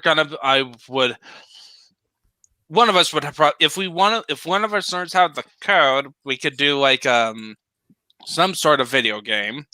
That's got to be some sort of strategy game, I'm thinking. Yeah. And but who knows, maybe we could even do our own campaign. Yeah, a D&D campaign. oh yeah, or do a whole campaign. Okay, but now I need to think. Well, I'm not good at GMing, so I'll just come up with ideas. I could DM, and maybe I could try to grab some friends. Yeah, you be the DM. I can actually get me behind anything and say you want lore. I will spend a while thinking, and I can come up with some pretty interesting ideas. Yeah, okay. Maybe. I need to think about it, if we're actually gonna do this. Because, all time and stuff. Yeah. So it could be part of our stream schedule or we stream D&D. Yeah, and maybe I can try to convince some friends to join. Yeah. What if we did a multiverse D&D? No, we could have the campaigns, separate campaigns, but have them in different parts of the world. Australia, you could just go full on have Yeah, fun. like Australia, you could do like more of a D&D campaign where the style is more about exploration, where like I can do like a map of Australia with a grid that basically says 1 days of travel, and the whole point is that you're just gonna be exploring Australia. If you're From going, there, and you do some various mission there, maybe closer to like a Monster Hunter style campaign where you're there to hunt down certain monsters. oh yeah, I know what you're talking about. And then And then Albion would probably be a more traditional D&D campaign. yeah, you role play, you go to dungeons, you do what you do. Congratulations. Yeah, like there's like we can make some lore on that, and then I'm thinking for Finland, it's more murder hobo style. a bit, yeah, where like your whole goal is you're raiding against Rome, like fighting against Rome with the goal of retaking your land. Or like in the Crusader states, it's like you're dealing with political intrigue of dealing with the multiple nations, of like keeping the Crusader states around. Yeah. Yeah, it's like Achilles having to hold off attempted sieges of Jerusalem. Yeah. For the Baltic Alliance, your goal is to take back Poland. Yeah, basically that's going to be more like your commanders of armies, and it's like more like an army style game where you're fighting against Rome. Basically, we're not going to do a campaign where you're the Romans. Because otherwise you have to basically we treat the Romans like all the every other nation treats the Imperium Mayhem in 40K. If you play up Japan, you get to pilot mechs. Yeah, that would be more ridiculous, where it's more about, hey, let's just have ridiculous scenarios. No, we just use those mechs to hunt King Kong. You'll fight giant monsters. Giant monsters are invading your country, your empire, and believe it or so not, basically it's Eva. Believe it or not, actually, Godzilla and Kong fighting is actually a sport. Yeah. It is. Yeah. In this universe, yeah, it's a competition. It's like it's kind of like sports competitions. Oh, that's actually gonna be the mech one. It's actually more like a competition between kaiju or giant robots. Yeah. It's part of their sports. And King Kong and Godzilla are the champions. You could actually go and visit King Kong. You can actually go and visit Godzilla, and he's just chill with you. Like you'll find all like the great kaiju from Godzilla there. Yeah, except King Ghidorah. King Ghidorah invades once every 2 months. Yeah. Okay, I know this is fun ideas. We need to continue. Okay. Yeah. They slaughter the German tribes. So there goes Siegfried. Guess they killed him. All right. So no Prussia. It's like no pressure. No pressure. So yeah. No Prussian. Wait, No Germany Russian. is mentioned. Wait, Yes, Germany didn't exist during Roman times. No, there were tribes of Germany, and they've all been wiped out. Yeah, but they were called Germanic, not Germany. Or Germans. Whatever.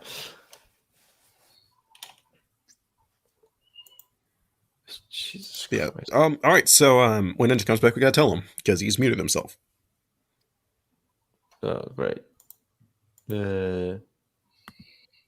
So what do? We wait for him?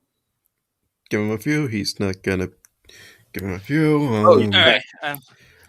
He's back. Hey, I'm Ninja. Guess what happened to Germany? He got wiped out. Yep. Yeah, that's why they're part of the Roman Empire.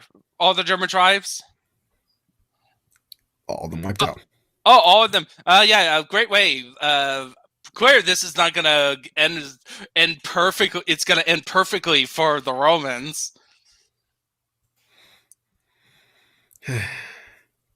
Clearly, the Romans are not gonna have a long history of civil wars. It's like, oh my god, no wonder no one wants to live in Rome. They continuously keep hiding the truth. It's like there are so many skeletons in the closets. Like, There's a whole basement of skeletons.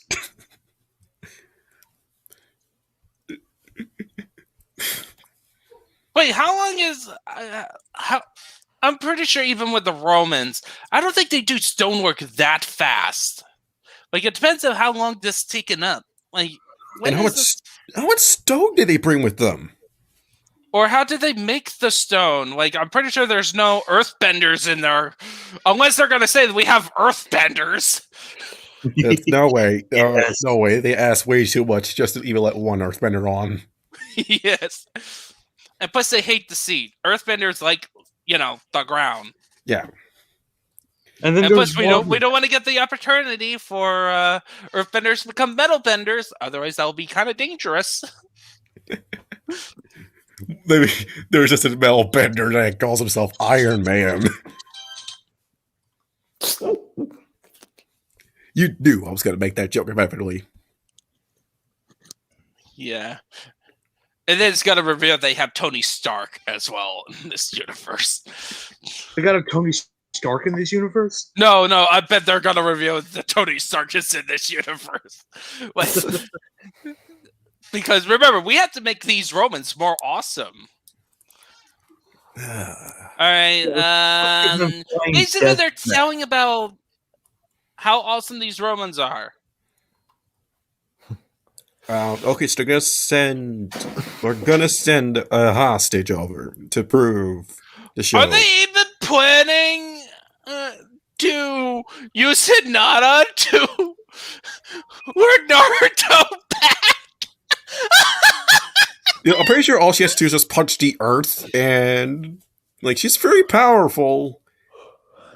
But here's the thing, like It's like she's literally gonna finish it. Naruto is like Naruto is an idiot. He doesn't even notice.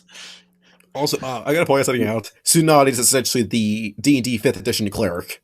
You don't want to mess with them, and you don't want to mess with Tsunade. It's like she was the cleric before the cleric was the thing.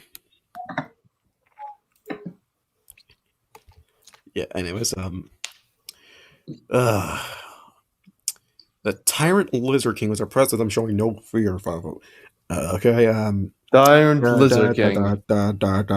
Porcupine. A porcupine. Beavers. What? They're using those summons? Bats. So wait. This author, right, complained that why aren't they using cooler summons? And he picked porcupines and the beavers. As well as bats. Bats? Bats make sense. But porcupine and beavers! Well, porcupines have painful quills. But they're not supposed to be attacking you. But when I think of cool things, when I think of cool animals to pick, I don't think porcupine or beavers. How about, I don't know. This may be like a lesser known obscure animal. A lion. Believe it or not, a tiger. He actually mentioned those. How about, I don't know, a bear. Oh my. You can't force or make someone to a messiah. So what's next? Is he gonna pick a possum? Sage from power? That was their plan. Okay, you can't force or make someone to a messiah. Tell that to Brian. He was. Yeah. We actually tried that. There was a guy named Brian. It actually worked because, despite his best efforts, he was made into the messiah. By complete other accident. So, I hate the. And plus, Naruto is not supposed to. Oh no! I never got the impression of hearing what people say about Naruto is that Naruto was not supposed to be is not treated as like a ninja messiah. No, he is not. He just gets Jesus powers because Kishimoto doesn't know how to write, and he went full power creep in part 2.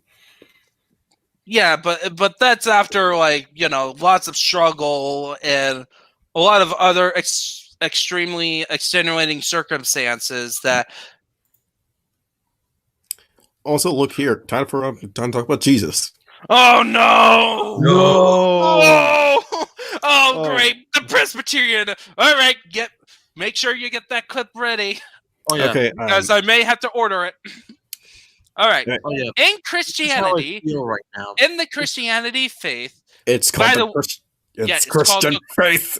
yes, you idiot, or you Messiah. just say in Christianity, their Messiah, according to the records we have of them, isn't the flawless man. Flawless man, his followers make him up to be.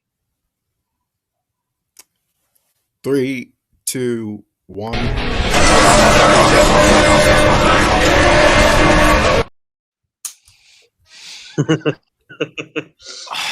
What am I using to get out of this clip?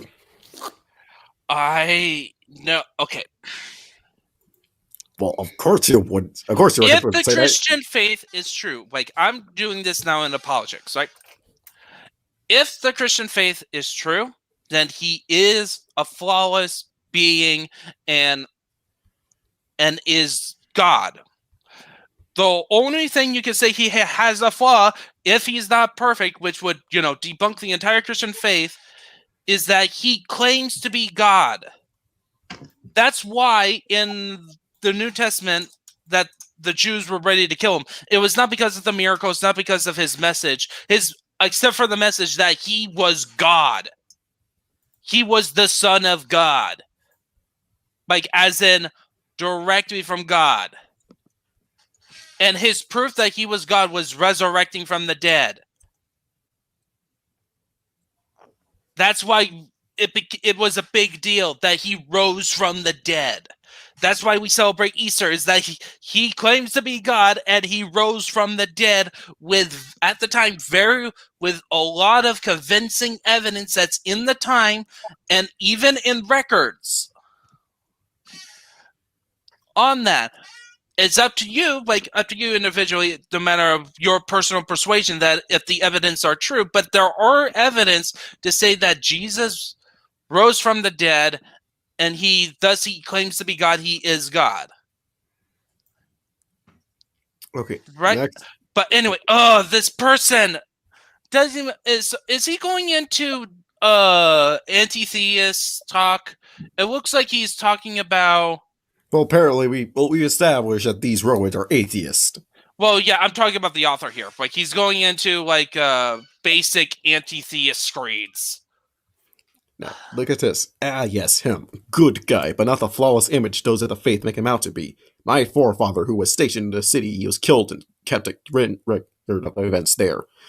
Really, your forefather saw what really happened, and not as a book of a follower wrote 200 years later. Okay, correction.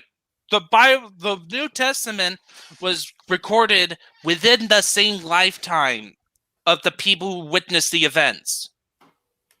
We have credible evidence of actual archaeological evidence that they were written around the time period of a lifetime after Jesus was made. Are you retarded? Seriously, this person clearly did not do any research, and he's going into these deep topics. These are topics you don't go into not really knowing a whole lot about. Yeah, these are topics that have the entire debate surrounding them of whether or not they were actually real. For hundreds of years, by the way, centuries. We still don't have a definitive answer to prove either side right or wrong. Oh, but we are gathering a lot of evidence to prove one is righter than the other.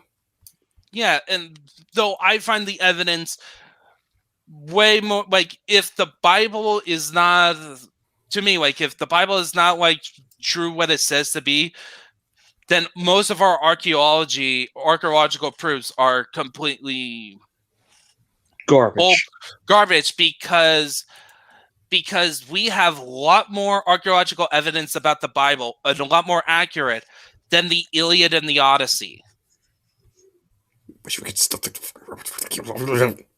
Yeah, we have more accurate texts to the Bible because we have a lot more archaeological finds on that. It's crazy of how much archaeological finds we found over the centuries. And it's not just like stuff that dated to like the thousands of like monk temples. No, it's a lot of it's like wicked early, like even little scraps of paper, of like papyrus that easily degrades over time. So we have evidence to back up our stuff. Yes. Yes. Yes, Dark Garrett afraid you can't use any magic or thief for yourself, and only has followers in the lower class. Say that to all the nobles. Stands for people who aren't just looking for easy answers or just too many holes in the stories. Okay, what are the holes in the stories exactly? Okay, he's gonna bring up the typical Noah, like Noah in the Ark sort of thing. You're two of every That's animal. Old Testament, for one thing, that's Old Testament. I thought you were talking about Jesus here. But another thing is that some people believe that the flood story was just part of quote unquote mythology. I happen to believe that it was a historical event. Because there's a huge amount of coincidences and like myths and stuff, but that's just like an side issue, right? Now we actually don't know how big the Ark was, but we can assume. Actually, the Bible the really? Old Testament provide actual measurements. Oh wow, that's actually surprising. Yeah, it is. It's actually Noah's Ark story. If you try to read it like a story, most of the story is actually in exact measurements. But if you understand the context of the story of why that event happened, there's a reason. Whatever. Anyways, I don't want to go anymore because my brain, having to flex my theological muscles over something stupid is.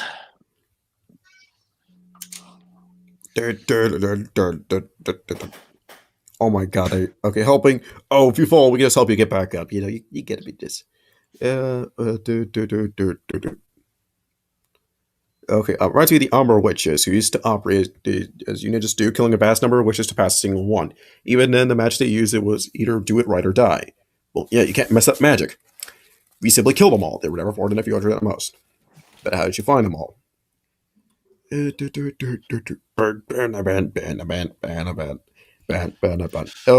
time for Crocker. Let's take all the mines and metals they are mined.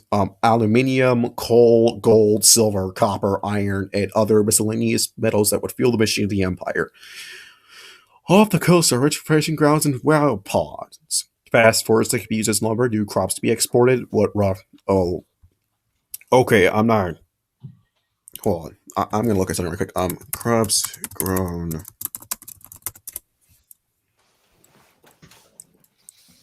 Okay, according to this, according to this is probably like the main listing of all the food that's possibly grown in Japan. Rice, soybeans, wheat, barley, and fruit and vegetables. Oh, Crocker! Oh, this is stupid. Most of the ninja slaves are going to be useless applying their ninja skills for normal work. Well, they could be used in the blood sports. Okay. There are some menial attacks that you can improve by using ninja skills.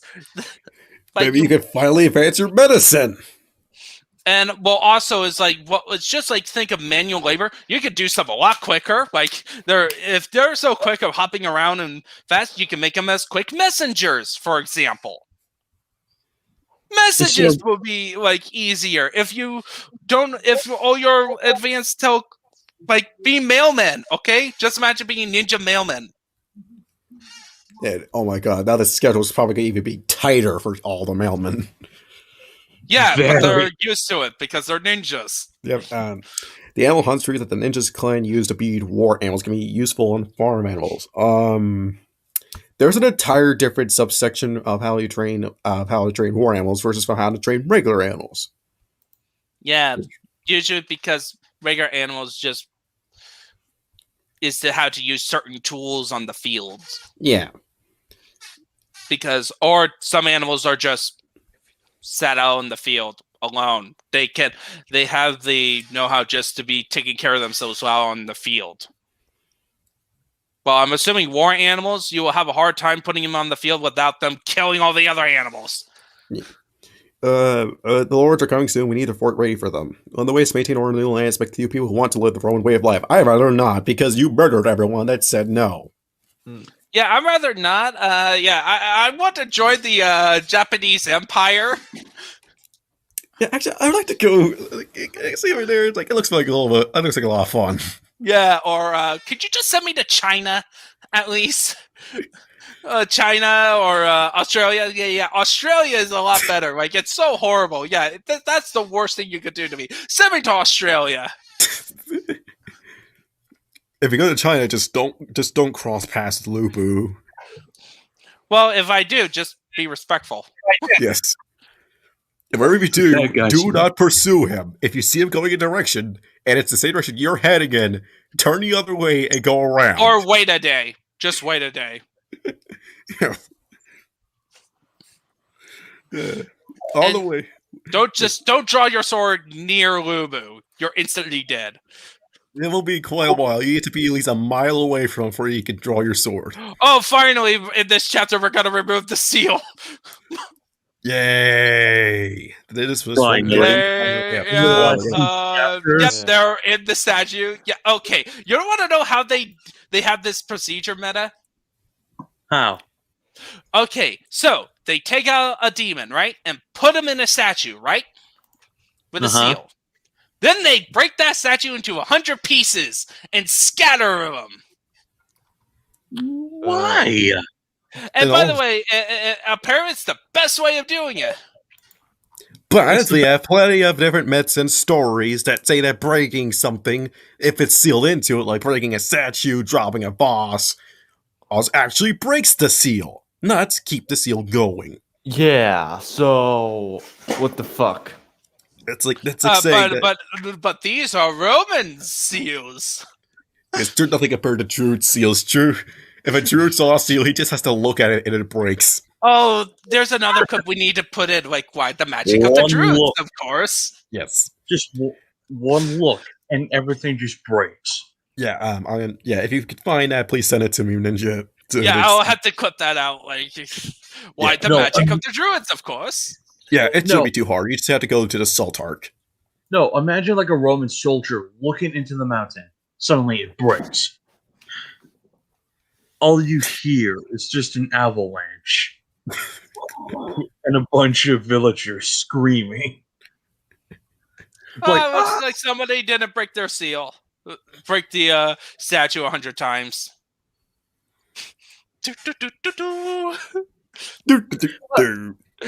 Huh, that's weird. Someone must have shouted in the mountain. Guess the town was suicidal.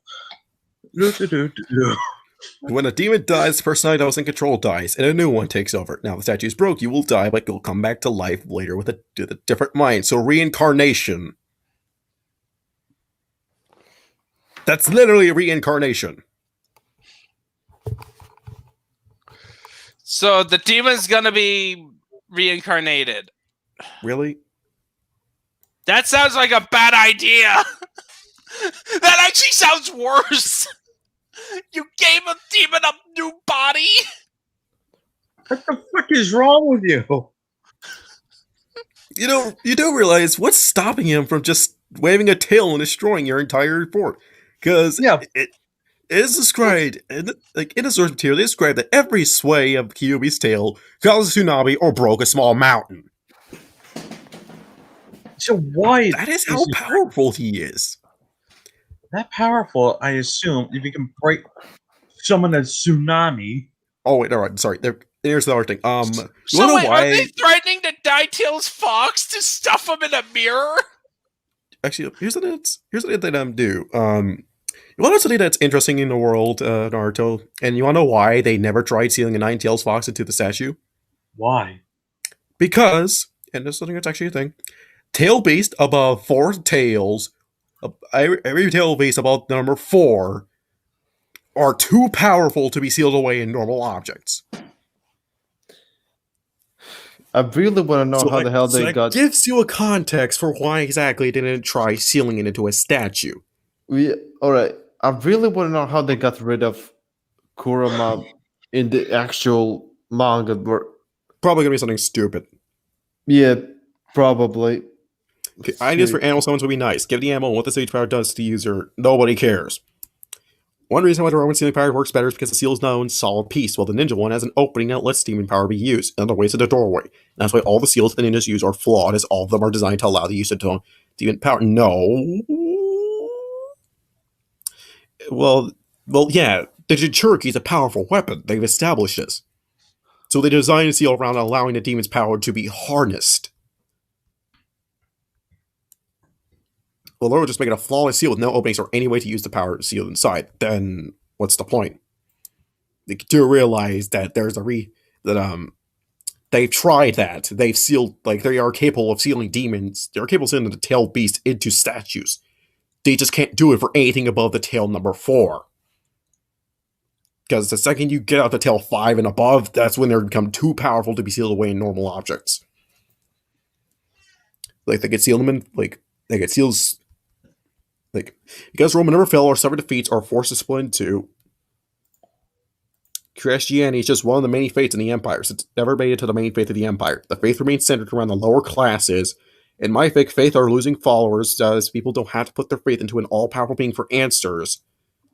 That's not why people actually worship God. It's actually it's actually why not. That's actually not why faith became as popular in the first place. In some places, yes, people turn to God for answers, but in others, they turn to God because they're in a deep despair, and they found respite in the fact that there's somebody watching them that has a great plan for them. It's so complicated about. I can't believe he boils down a complicated answer about faith, right? Mm-hmm. It's like, so like,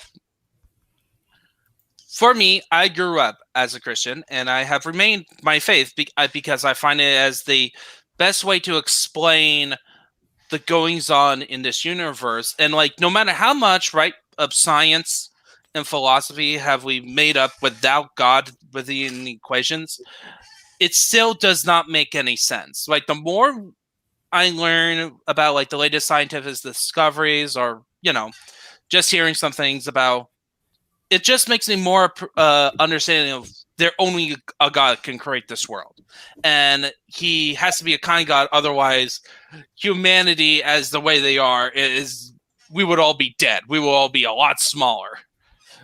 Yeah. Also, Rome, once it's clear that a coal is only there to make money, no, that's not what Christianity was about. Oh my goodness.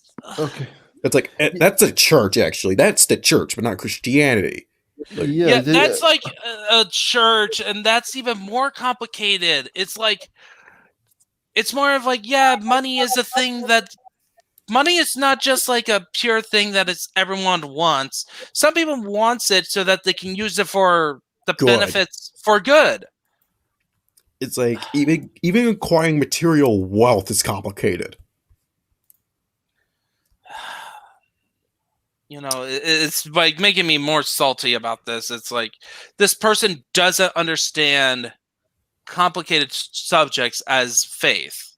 All the ninja are very specialized in the way of the ninja, to the point that except for the samurais and a few guards seen protecting the lords, there isn't any other fighting force but ninjas. Crippling over specialization is a major fact of life in the Naruto world, as that's how many of the animes and mangas are written, like the card dueling mangas and animes. Sure, it's cool, but how card dueling skill really help the hero if the bad guys just decide to either fight hand to hand or pull out a gun? But they don't, because that's in real fight, who would you bet on the guy who trained all his life to be a fighter, or the guy who's wearing metal armor, which is covered in spikes and is armed with a one-hand chainsaw and a gun? The guy who trained. Yeah, the guy who trained. I would rather fear the man that has practiced one kick 1,000 times than the man that has practiced 1,000 kicks once. 1,000 kicks once? That sounds weird. I think it was like a Jackie Chan quote or something. I think it was, I don't know, hang on. I think it's Bruce Lee, actually. Hang on. Bruce Lee. Quotes.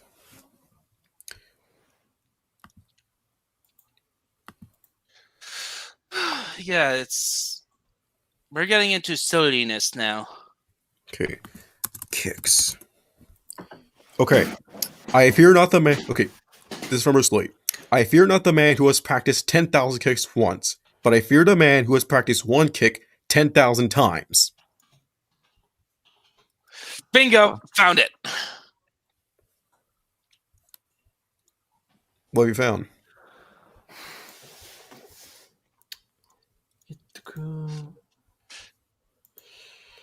Nothing. You'll soon find out. That's one of the reasons why Rome was able to last so long in real life, was because of the main people. For many of the people they conquer, the Romans gave them a better way of life than they had before. Like, maybe after, of course, a couple thousand killings, but hey, can't make a hobble dog. Hey, a million's a statistic. We all know this.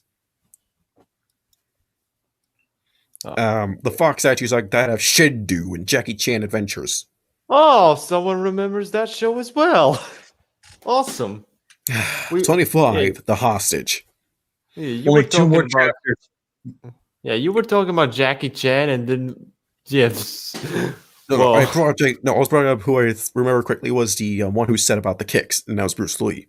yeah, but still, it's kind of weird. It's kind of.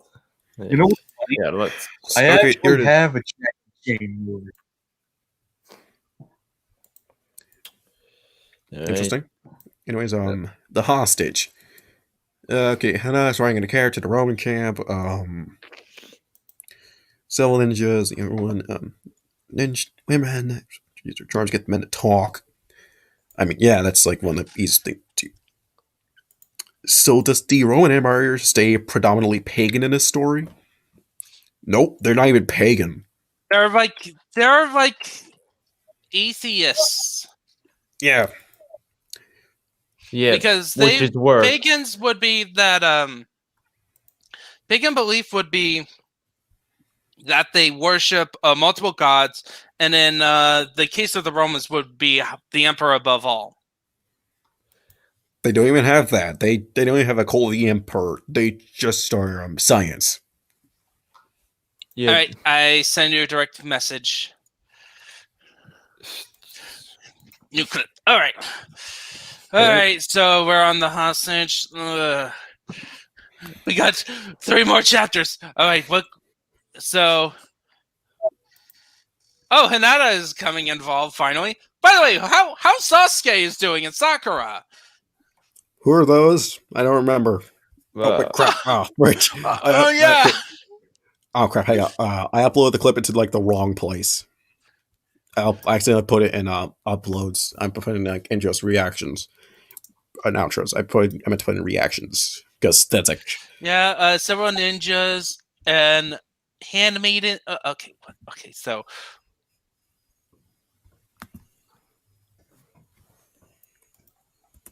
Okay.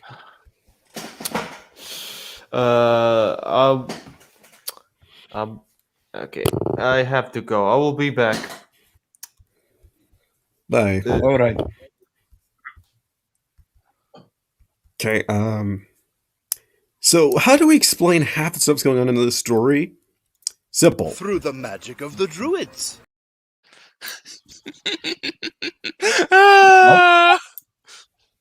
That I don't get it. What did he say? Oh, through the magic of the druids. Through the magic of the druids.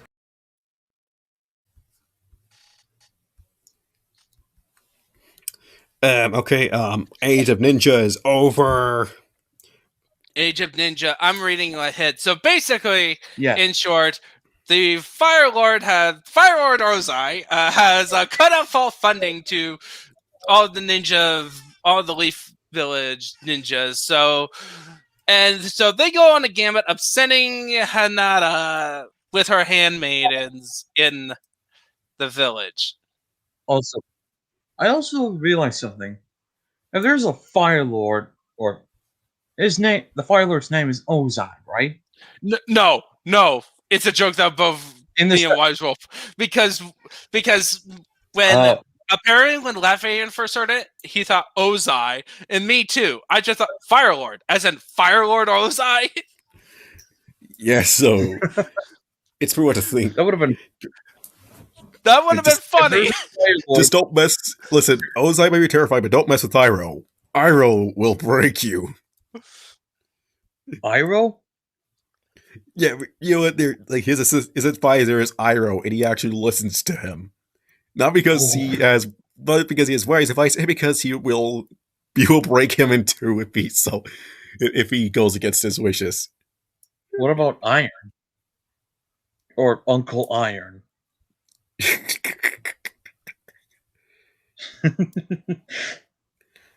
Or when someone goes up against Uncle Iron, huh? Okay, so time for a fight between Drake versus Jiraiya. And using Armadillo, I bet he's gonna win. Like Drake's gonna win. Oh no, Drake. Oh no, Drake has V-Rex powers. Of course. What even is a V-Rex? Yeah, I don't know. A Velociraptor, I bet. It's supposed to be Velociraptor. Oh wow, look, it says right here of just a V-Rex or a Velociraptor. I've seen this Velociraptor in the 2005 version. Okay, so how is this a fair fight? And also, that's not how the Sage power works. Yeah, I'm just looking. Okay, where's the hostage part so far? Hina is supposed to be the technical hostage. Like, as in, like, you obey, like, as a. What do you mean? Usually, hostages are exchanged because of a pact a group made, like, historically, right? You make a deal, right? And then you send one of your people there to be a hostage so that, as insurance, that if you do anything against the contract, that person can kill that person, the hostage. Author's notes. Remember, in this fic, the ninjas are being shown exactly how they would work in the world. The romantic Really? And then your Romans are totally realistic. Now, many of them would be happy seeing them gone. They no longer have to live in fear because of a ninja. Their mission, their lives would end, or because they couldn't pay bandits, would destroy their village. Okay. So, and then the second one is just to explain why Drake's clothes didn't fall off when he transforms. Cage. We're almost Cage. done with this. Okay, so Archimedes, at least his works weren't destroyed. Good old Archimedes. Please tell me we're gonna have a Hinata Naruto romance at least. At least something Oh, good. hey, George Washington Carver.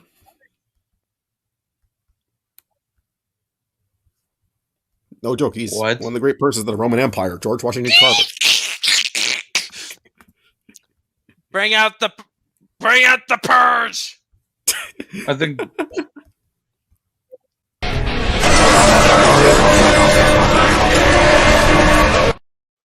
I do not want to have the name of one of our greatest presidents and our first presidents to be associated with this fanfic at all costs. No, George Washington Carver, the guy who's behind the peanut. Just stop. Peanut butter man. Either way. butter man. Peanut oil. And Nikola Tesla is in this! No. Do not dare use our Lord Nikola Tesla.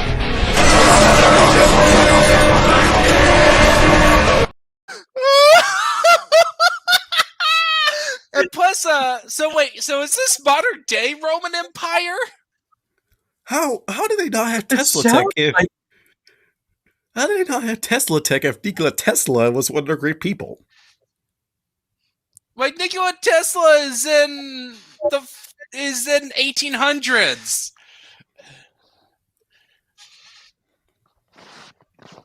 What the fuck?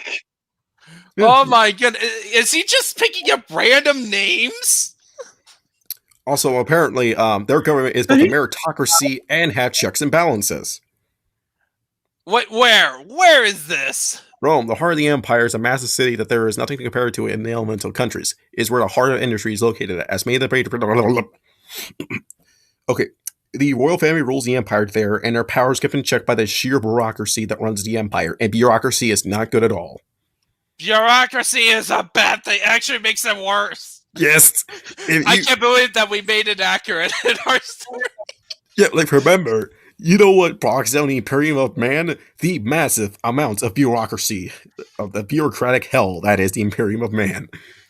All right, I'm back. It's like your entire... Okay, so Latvian, we need to give him an update on some stuff. So Okay. Hinata is a hostage. We had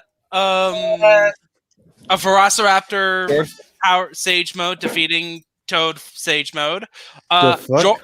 George Washington's Carver is name dropped. So I went on a purging spree because George Washington, but it turned out to be the peanut guy. And then another famous person is associated with the Roman Empire. Nikola Tesla. Nikola Tesla. Yes.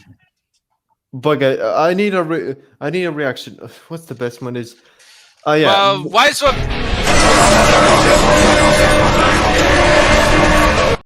No, not that one. The No. I'm done. I'm fucking done. To the garbage dimension with me. yeah, that seems more apt. Yeah, like.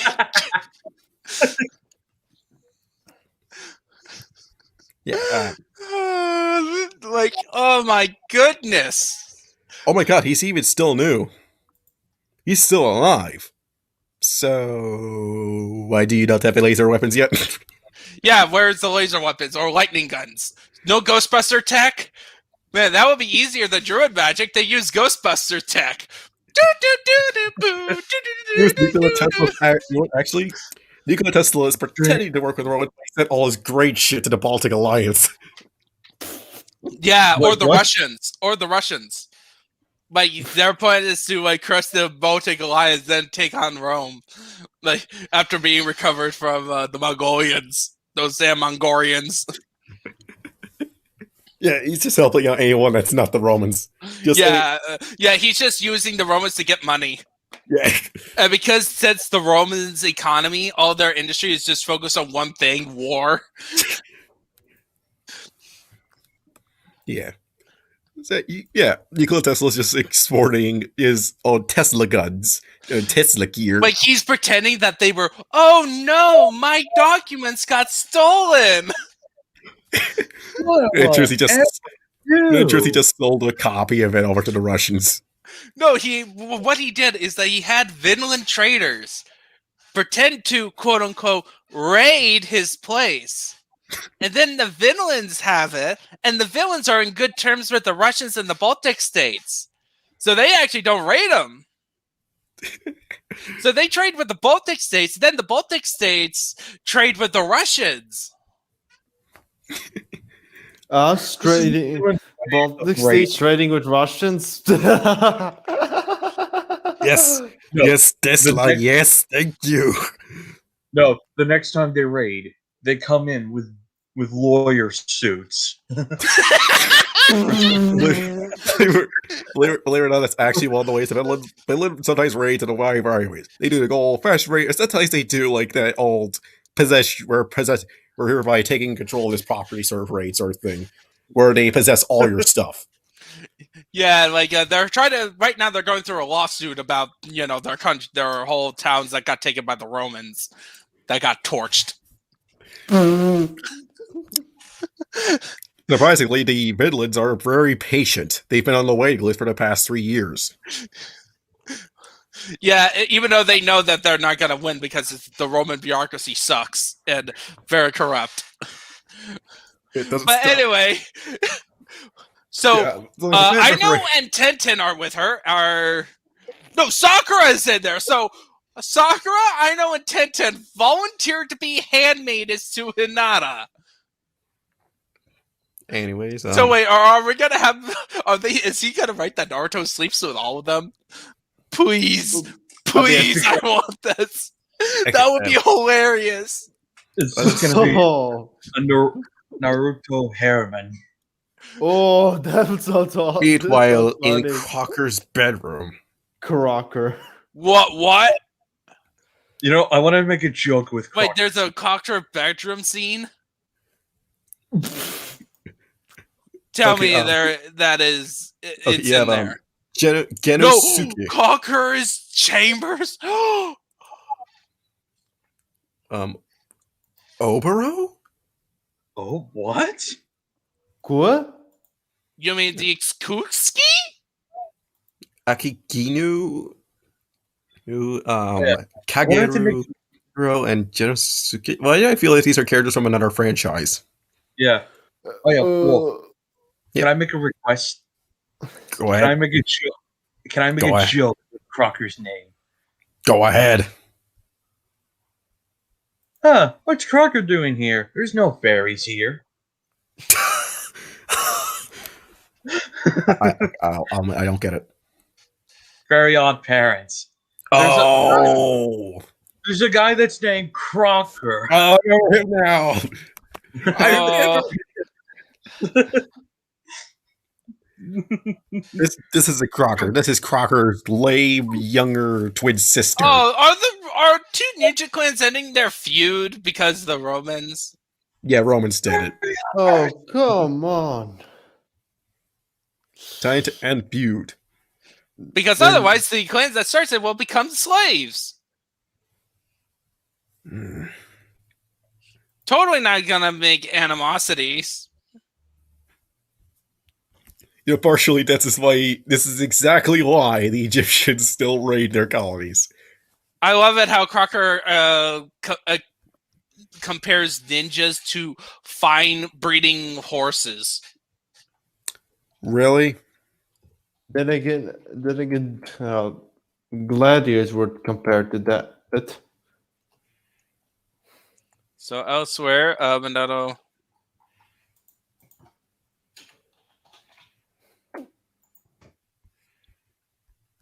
I mean, you never know. Anyways, training dojo, time for training. No! Is Monado and Kushina gonna train these ninjas how to kill leaf ninjas? I don't know. I don't care because this thing is just too bad. wait, we're at chapter Piero? 27. Piero. Okay. No! Why? Oh God, Piero. Why? What happened? No! Why are you here? Piero, like I know this character, Pierre, which part character? are you looking at? Piero. Oh my God, In the no. little radio tower? I know this guy. I know this character. It's Piero from Dishonored. Piero, Oh! Piero from I have Dishonored. finished the new mask for your ninjas to wear. I thought Piero from Vandred. No, this is Piero from Dishonored. The mask! No. Boy, Oh, if they great. reference Okay, Vandred, I wish I did the JoJo ones. Like, oh my god! Yeah, you should probably get right on that. For those of you who don't know what he's talking about, this is the mask he's referring to. It's from Dishonored. That's how I know it. they kind of look like, I don't know, one of the images, it kind of looks like Dark Nihilus' mask from KOTOR 2. Believe it or not, the reason why it looks the way it does is because it's supposed to inspire fear. So it's a pretty intimidating mask. Yeah, and it also looks cool. And that's not all. The setting that Dishonored takes place in is a steampunk, diesel punk, Victorian London sort of thing. Diesel punk. It's a mixture between those things. And the art style is something straight out of an oil painting, so none of the character models look really all that great, but they're artistic in a way. Yeah, No, they're like attractive, but they do look pretty good in the sense. But yeah, thanks for bringing in Dishonored. I hate you. Yeah. Now it's like, all right. I need to get another Aura clip set up too. Next, there was a book that could have changed history of the world. To the untrained eye, it's nothing more than a small and unassuming Byzantine prayer book. Yet it sold at Christie's for over 2 million. 2 mil. For faintly visible beneath the prayers on its pages are other unique writings words. The ancient Greek Archimedes, a mathematical genius centuries ahead of his time, hidden for a millennium in a Middle Eastern library, has been written over, broken up, painted up on, cut up, and re-glued. But in the nick of time, scientists have saved the precious, fragile document. For the first time, it's revealing just how revolutionary Archimedes' ideas were. Okay. Just kind of time to write a new prayer book. The answers seem obvious. He used Archimedes. Western Greek takes on pages, cut them in half, he bound them, and turned. Here, as he previously wrote out his prayers, he had no idea the genius he was obliterating. So years later, notes. We have reached the moon over 100 years ago. And in 1906, okay, if George Washington Carver put his mind into using the oil of the peanut for fuel, he could have done it, and cars would have been running on peanut oil. What? Peanut oil? Peanut What? oil? Because, you can you could think of using peanut oil as fuel. Never mind the process of going actually into the in-depth of chemistry. Wait, Yes, peanut oil as fuel. Just remember that. wait, Nikola Tesla lived this long? From I think it's- 1856 to... Oh yeah, he did live for that long. Yeah, he was along for quite a long while. If you lived extra 13 years, you would have 100. Electrical genius, building engineer, mad scientist, possibly asexual or just celibate, pigeon-loving weirdo, and exceptionally poor businessman. Born in the village of Smialan, of Serbian parents, Austrian Empire at the time, Croatia today, an immigrant to the United States, Tesla is best known for his eponymous electrical transformer, the Tesla coil, mostly followed by his development of the first feasible alternating current power generator, ultimately built at Niagara Falls. Other patents of his include the equipment for radio, vertical takeoff and landing, fluorescent light bulbs, and a remote-controlled boat. X-rays and quasars? Possibly. However, combination of poor business decisions, economic drama, and pressure from arch rival Thomas Edison eventually led to the end of his good fortunes, and he acquired obsessive/compulsive tendencies and other eccentricities. Well, every great scientist was crazy. Like, it comes with being a scientist. If you aren't insane, then something's wrong with you. Like, you have to be the eccentric person. He ultimately died alone in a hotel under felony sale, giant death rate of the U.S. government. It is safe to say that without this man, the 21st century would not have existed as we know it, and hardly anyone knows him. This Nikola Tesla was from the DC Elsewhere comic Age of Wonders, and the real Nikola Tesla could have developed the machine that are in the comics. And when people try to see if his Tesla coil could have worked as he had dreamed it could, the problem is that all of them are too small to work as it should. So until someone built a full-scale coil, no one will ever know if he could have made a wireless network years ahead of its time. He's proven to be a smart man. But I don't want to see him in your work. Yeah. I don't care you're trying to respect him. I don't want to see him in your work. You botched it, okay? Plus, it makes no sense. I don't care for one bit of what you have done to this family. You could have been all the greatest scientists in the world, and I still would have hated it. The Mass for Dishonor. Thank you. Shoot. Final chapter.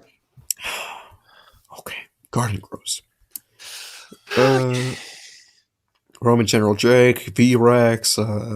Jesus. V-Rex? Why the fuck there's V-Rex? Velociraptor, yeah, because it's stupid. No, it's not Velociraptor. It's V-Rex is from the 2005 King Kong film. That's called the Vastosaurus Rex.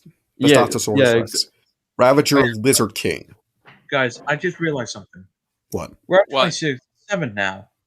We only have 7 chapters left of this fanfic. Yeah, 7 more chapters. We probably could we could finish it next week. Well, it depends. Go home. Be free. We could, okay, let's try to do, maybe we could do, because it seems like there's not going to be much anything else. I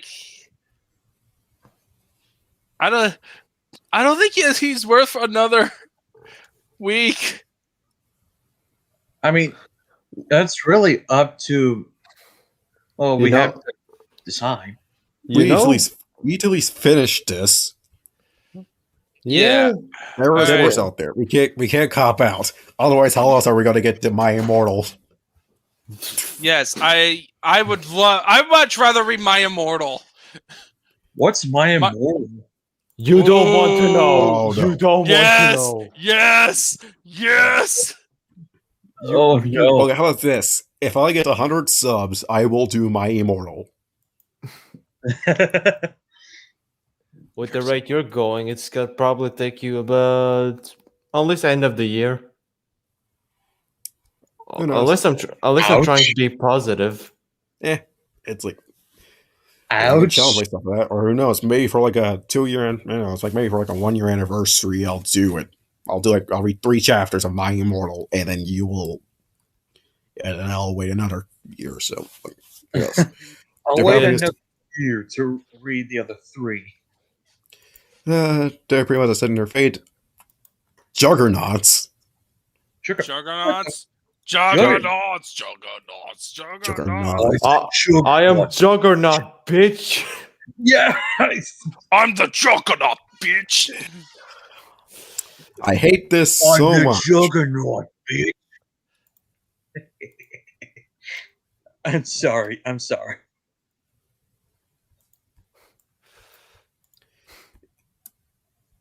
Hello. I hate this so much. I hate this. I want to cast it into a fire.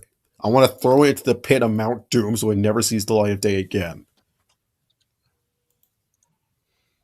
And I want to nuke this thing from orbit. I want to destroy it. I want to put it on an asteroid and propel that asteroid into the sun.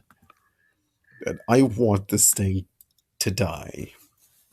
Hey, I will beat it with a giant bat. I will make it scream at the top of its voice as loud as it possibly can for all the world to hear.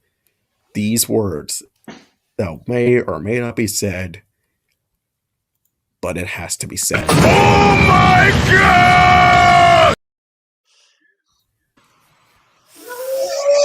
Oh my god. I was building up to that.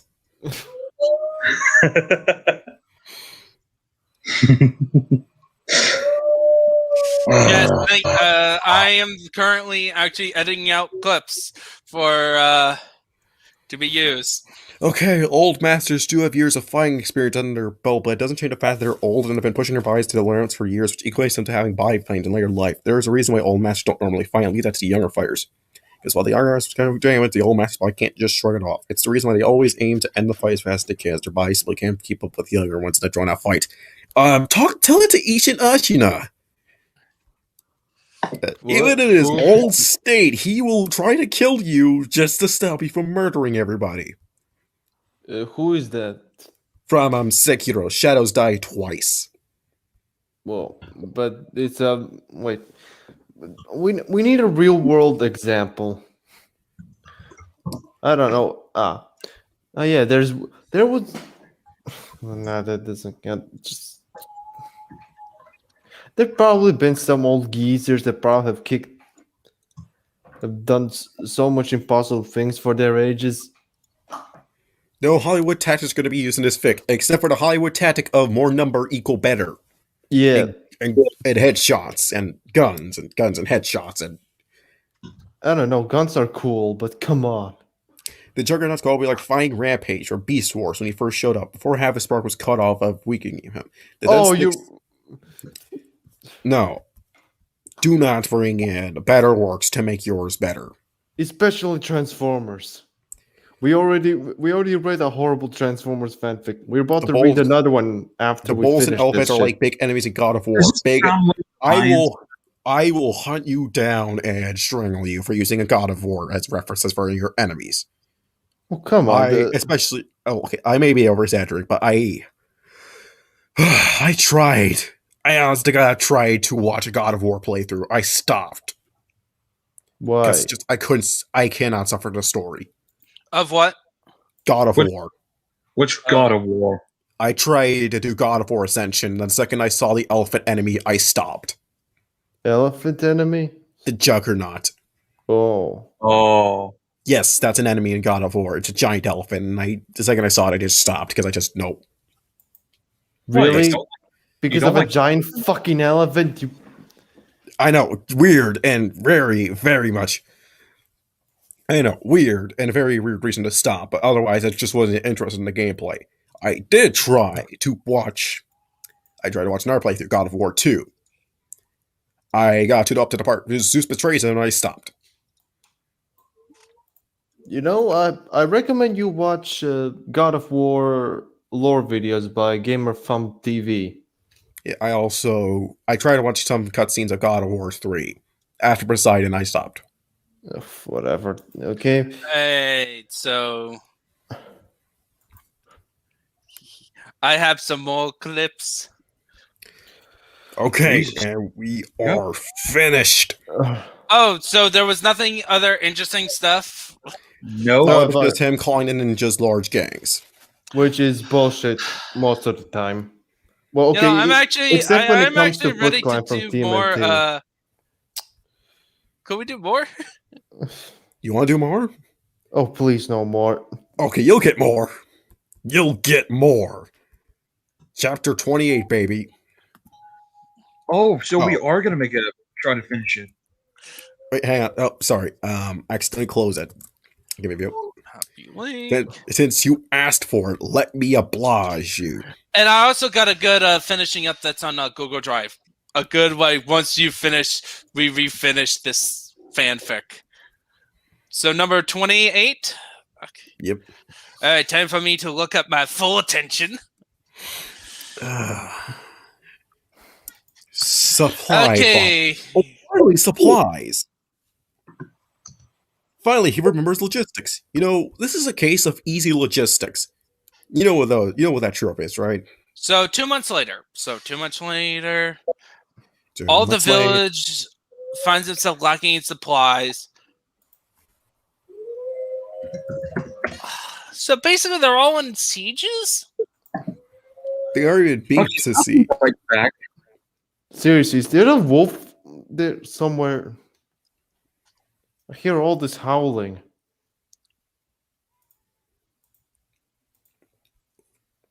What? That's easy how they find the ninja and the soldier to kill her. Wait, what? Basically, soldier found dead as ninja appears behind him, and then boom, dead. They fitted a collar around the neck of their breastplates, reducing the chances of being killed that way. Okay. Sixth time this week they tried to take the. Fertilizers. Okay. So they're just shooting.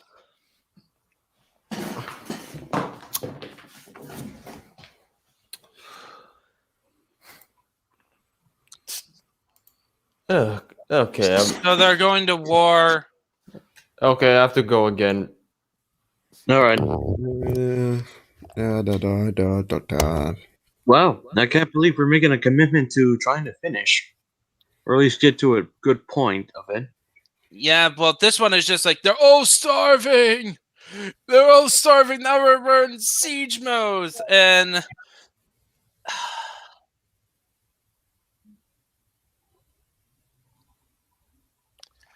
yeah, this is like boring right now. I have read the mangas. Okay, after pretty much not caring about all what I've just read. Yeah, because all it's just read, just to sum up this chapter, right?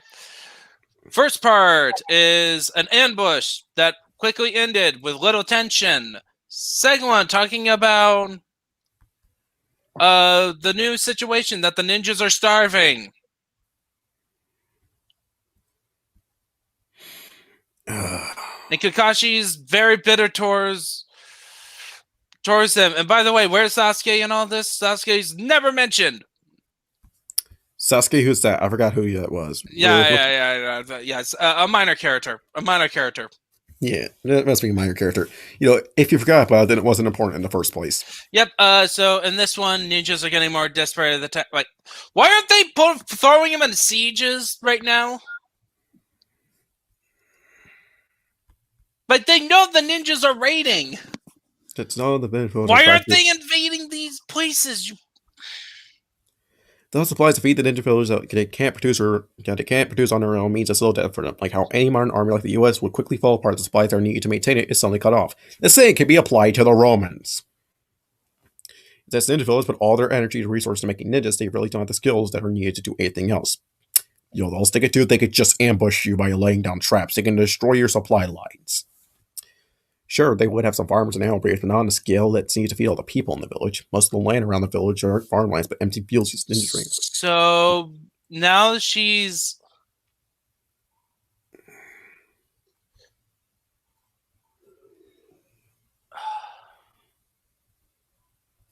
So is she with Naruto now, or? Mm-hmm. Well, you did say you wanted to keep going. Yeah. Okay. Yep. Next one. Trouble ahead. Really? Hang on. Give me a few. I'm still uploading clips. Oh my god. Yeah, well, it's like there's nothing new. Like, okay, samurais are getting involved. Finally, we're getting into samurai stuff. Oh wow! Finally, samurai.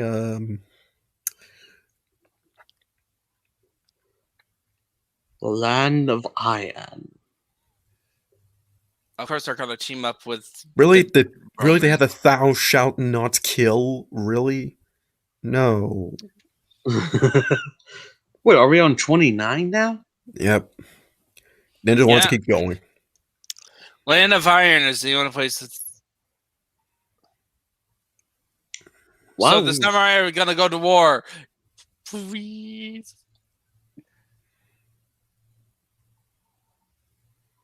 Oh, come on! Of course, we're seeing this is propaganda here.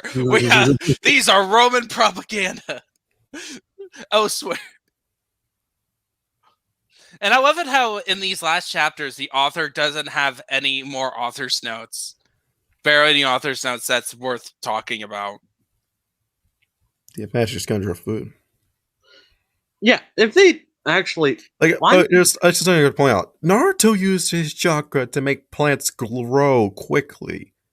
So what's stopping them from doing the same thing? Yeah, you would think that they could make their own gardens. It's like essentially at this point, like it's what we established as the medium when it comes to the Romans. Yes. Oh my god. Yes.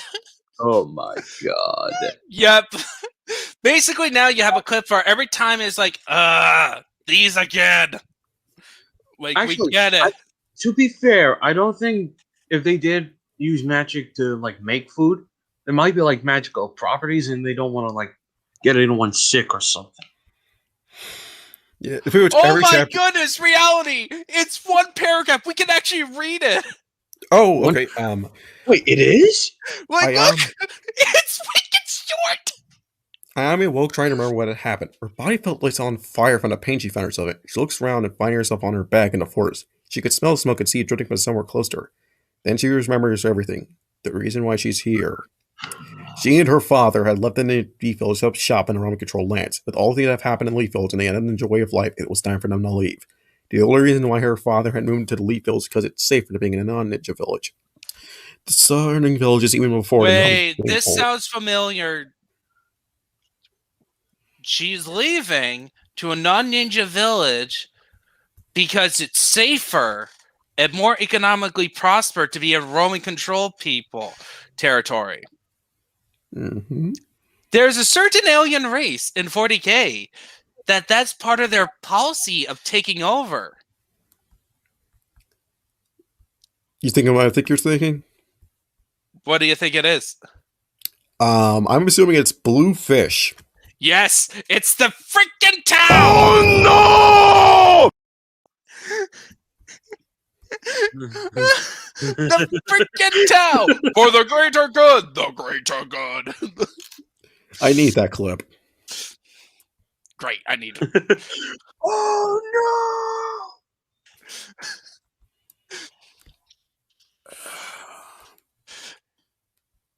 no! Really? This could sum up in like okay. Attitude.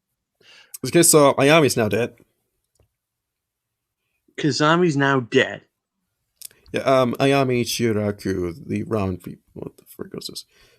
How did she die?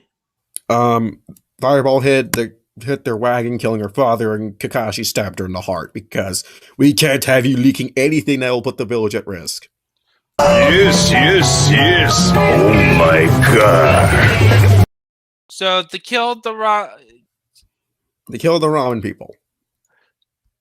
Like, how the fuck do you kill the wrong people? No, the ramen people. Oh. I thought you said the wrong people, like they got the wrong targets. Yeah, like here's how you kill them.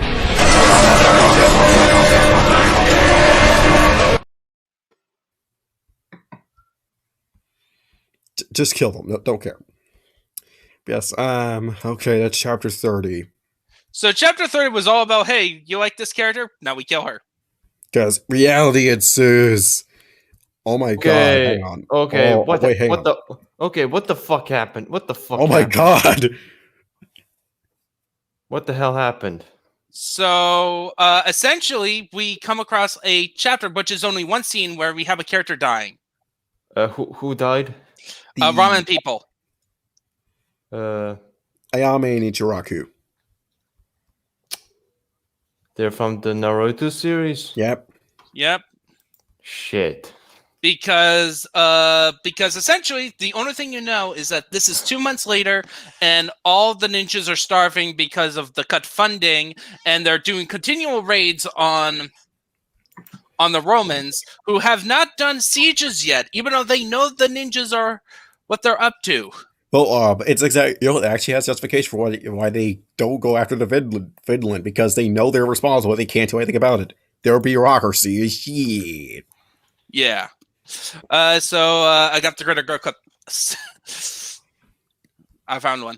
Anyway, so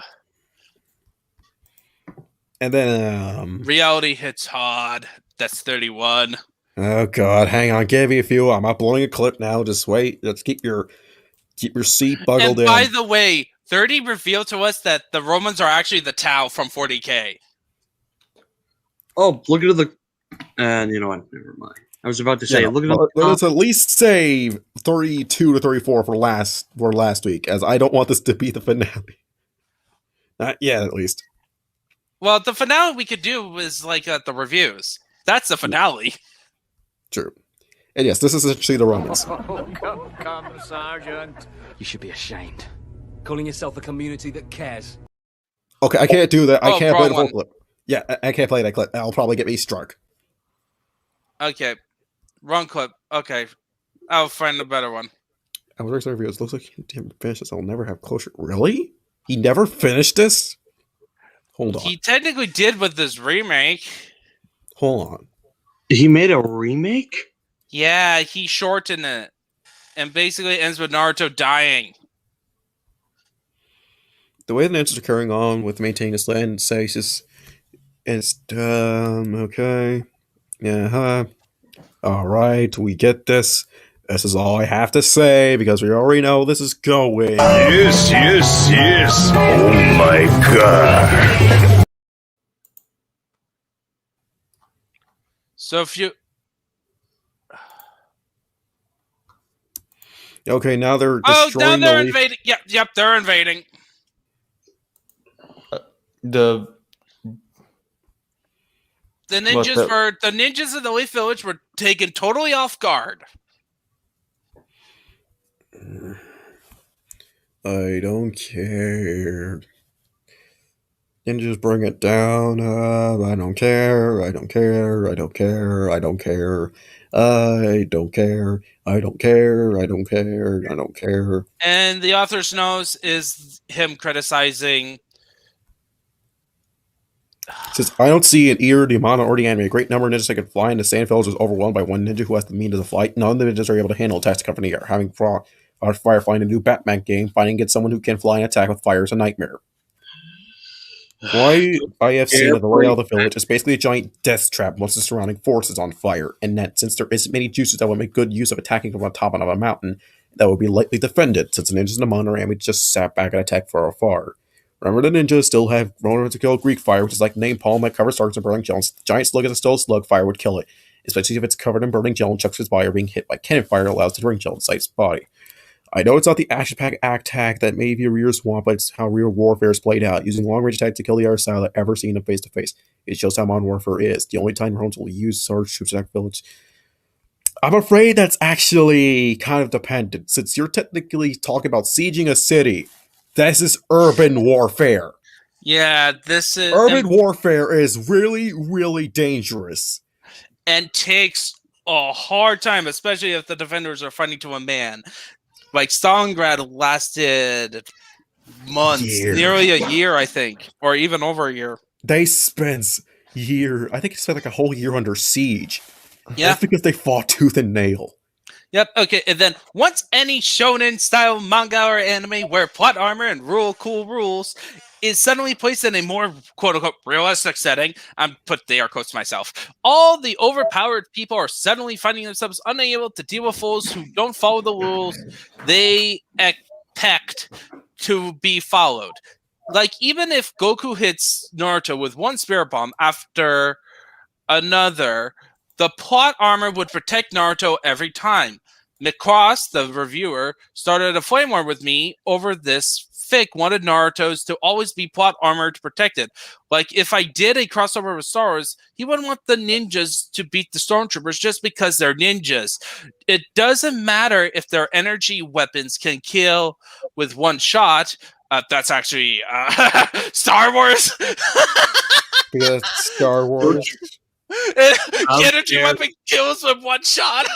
Yeah, no, just no. How dare it takes several shots, actually. Even when you're wearing clothing, it's actually more likely to survive a couple of shots. It doesn't kill you instantly. It takes a couple. But also, it was like Princess Leia survived after getting shot for one. Like, come on. They're supposedly supposed to kill people with one shot. But not really. But the ninjas can survive simply because they're ninjas. And if the Death Star is used, the ninjas would be able to counter the planet-destroying energy weapon with a jutsu simply because they're ninjas. If I roll a fic like that, then everything that made me a good writer... Actually, that clip I said... Look who's saying that! Oh, not perfect. the best or great... Just a good read for those who are looking for something to read online would become mud. You did it. Here's the thing, author Mad Hat. You did it with the Romans instead of the ninjas. They all have unyielding accuracy. They can get headshots, which are not possible, which are some of the most hardest thing to pull off. You gave him abilities to trap demons inside statues and bringing them in 100 pieces. You gave him guns. You gave him ridiculous armor. You gave him prosthetics that apparently ignores chakra rules. You gave him a character who can cancel jutsus for 2 hours. Sure, I make spelling errors because I can't find a pre-reader who doesn't take like a month just to get back to me. I'm pretty sure it's because the pre-reader took one look at what you sent him and noped out the second he saw all your errors. Because trust me, as an editor myself, seeing a lot of grammatical errors can really hit you hard. Yeah, like you, and then just like for me, it's just, and then you filled this with some anti-theist screeds.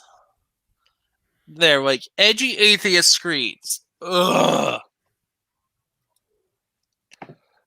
Okay, let's just see what's 30.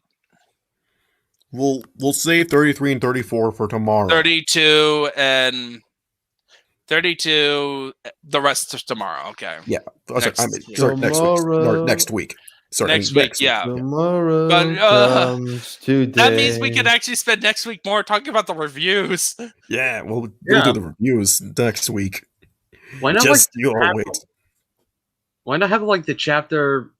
Okay, like we finish 33, but on the 34th we just leave it alone, and then we combine that with the reviews. Because 33 and 34 are 2-parters. Yeah, but I think we just combine the rest of the reading with the reviews. Because I'm pretty sure based on it looks like they're gonna be over quick, honestly. It's like even the writer lost steam. Well, that's how every story almost ends, with the writer wanting this shit to be over as quickly as possible. I mean, I wanted the first stack of my first story to be over, so like when I came to the end, I just ended on one final note I wanted to get to. Okay. So essentially, there's gonna be the final chapter is actually a lot of his author's notes. What? Like there's 2 big author's notes. Wait, what? Hold on. Look. Okay, hold on, what? What? Hang on. Let me see. Oh my god. What? Holy shit! Yeah, that's and oh This is okay. this is wall of text. Okay, that'll be for next week, folks. Yeah. Yeah, This was Roman Fox chapters 22 to 32. So next week we'll be reading chapters 33, 34, to reading the reviews and work on the world building if there's any time left over. Yeah. And until next time, folks, be sure to like, share, and subscribe. I have to say that eventually because otherwise I don't hit any goal at all, but I don't really care. And be sure to comment down below what you think, and we'll see you all next time. Mhm. ta-da. All right.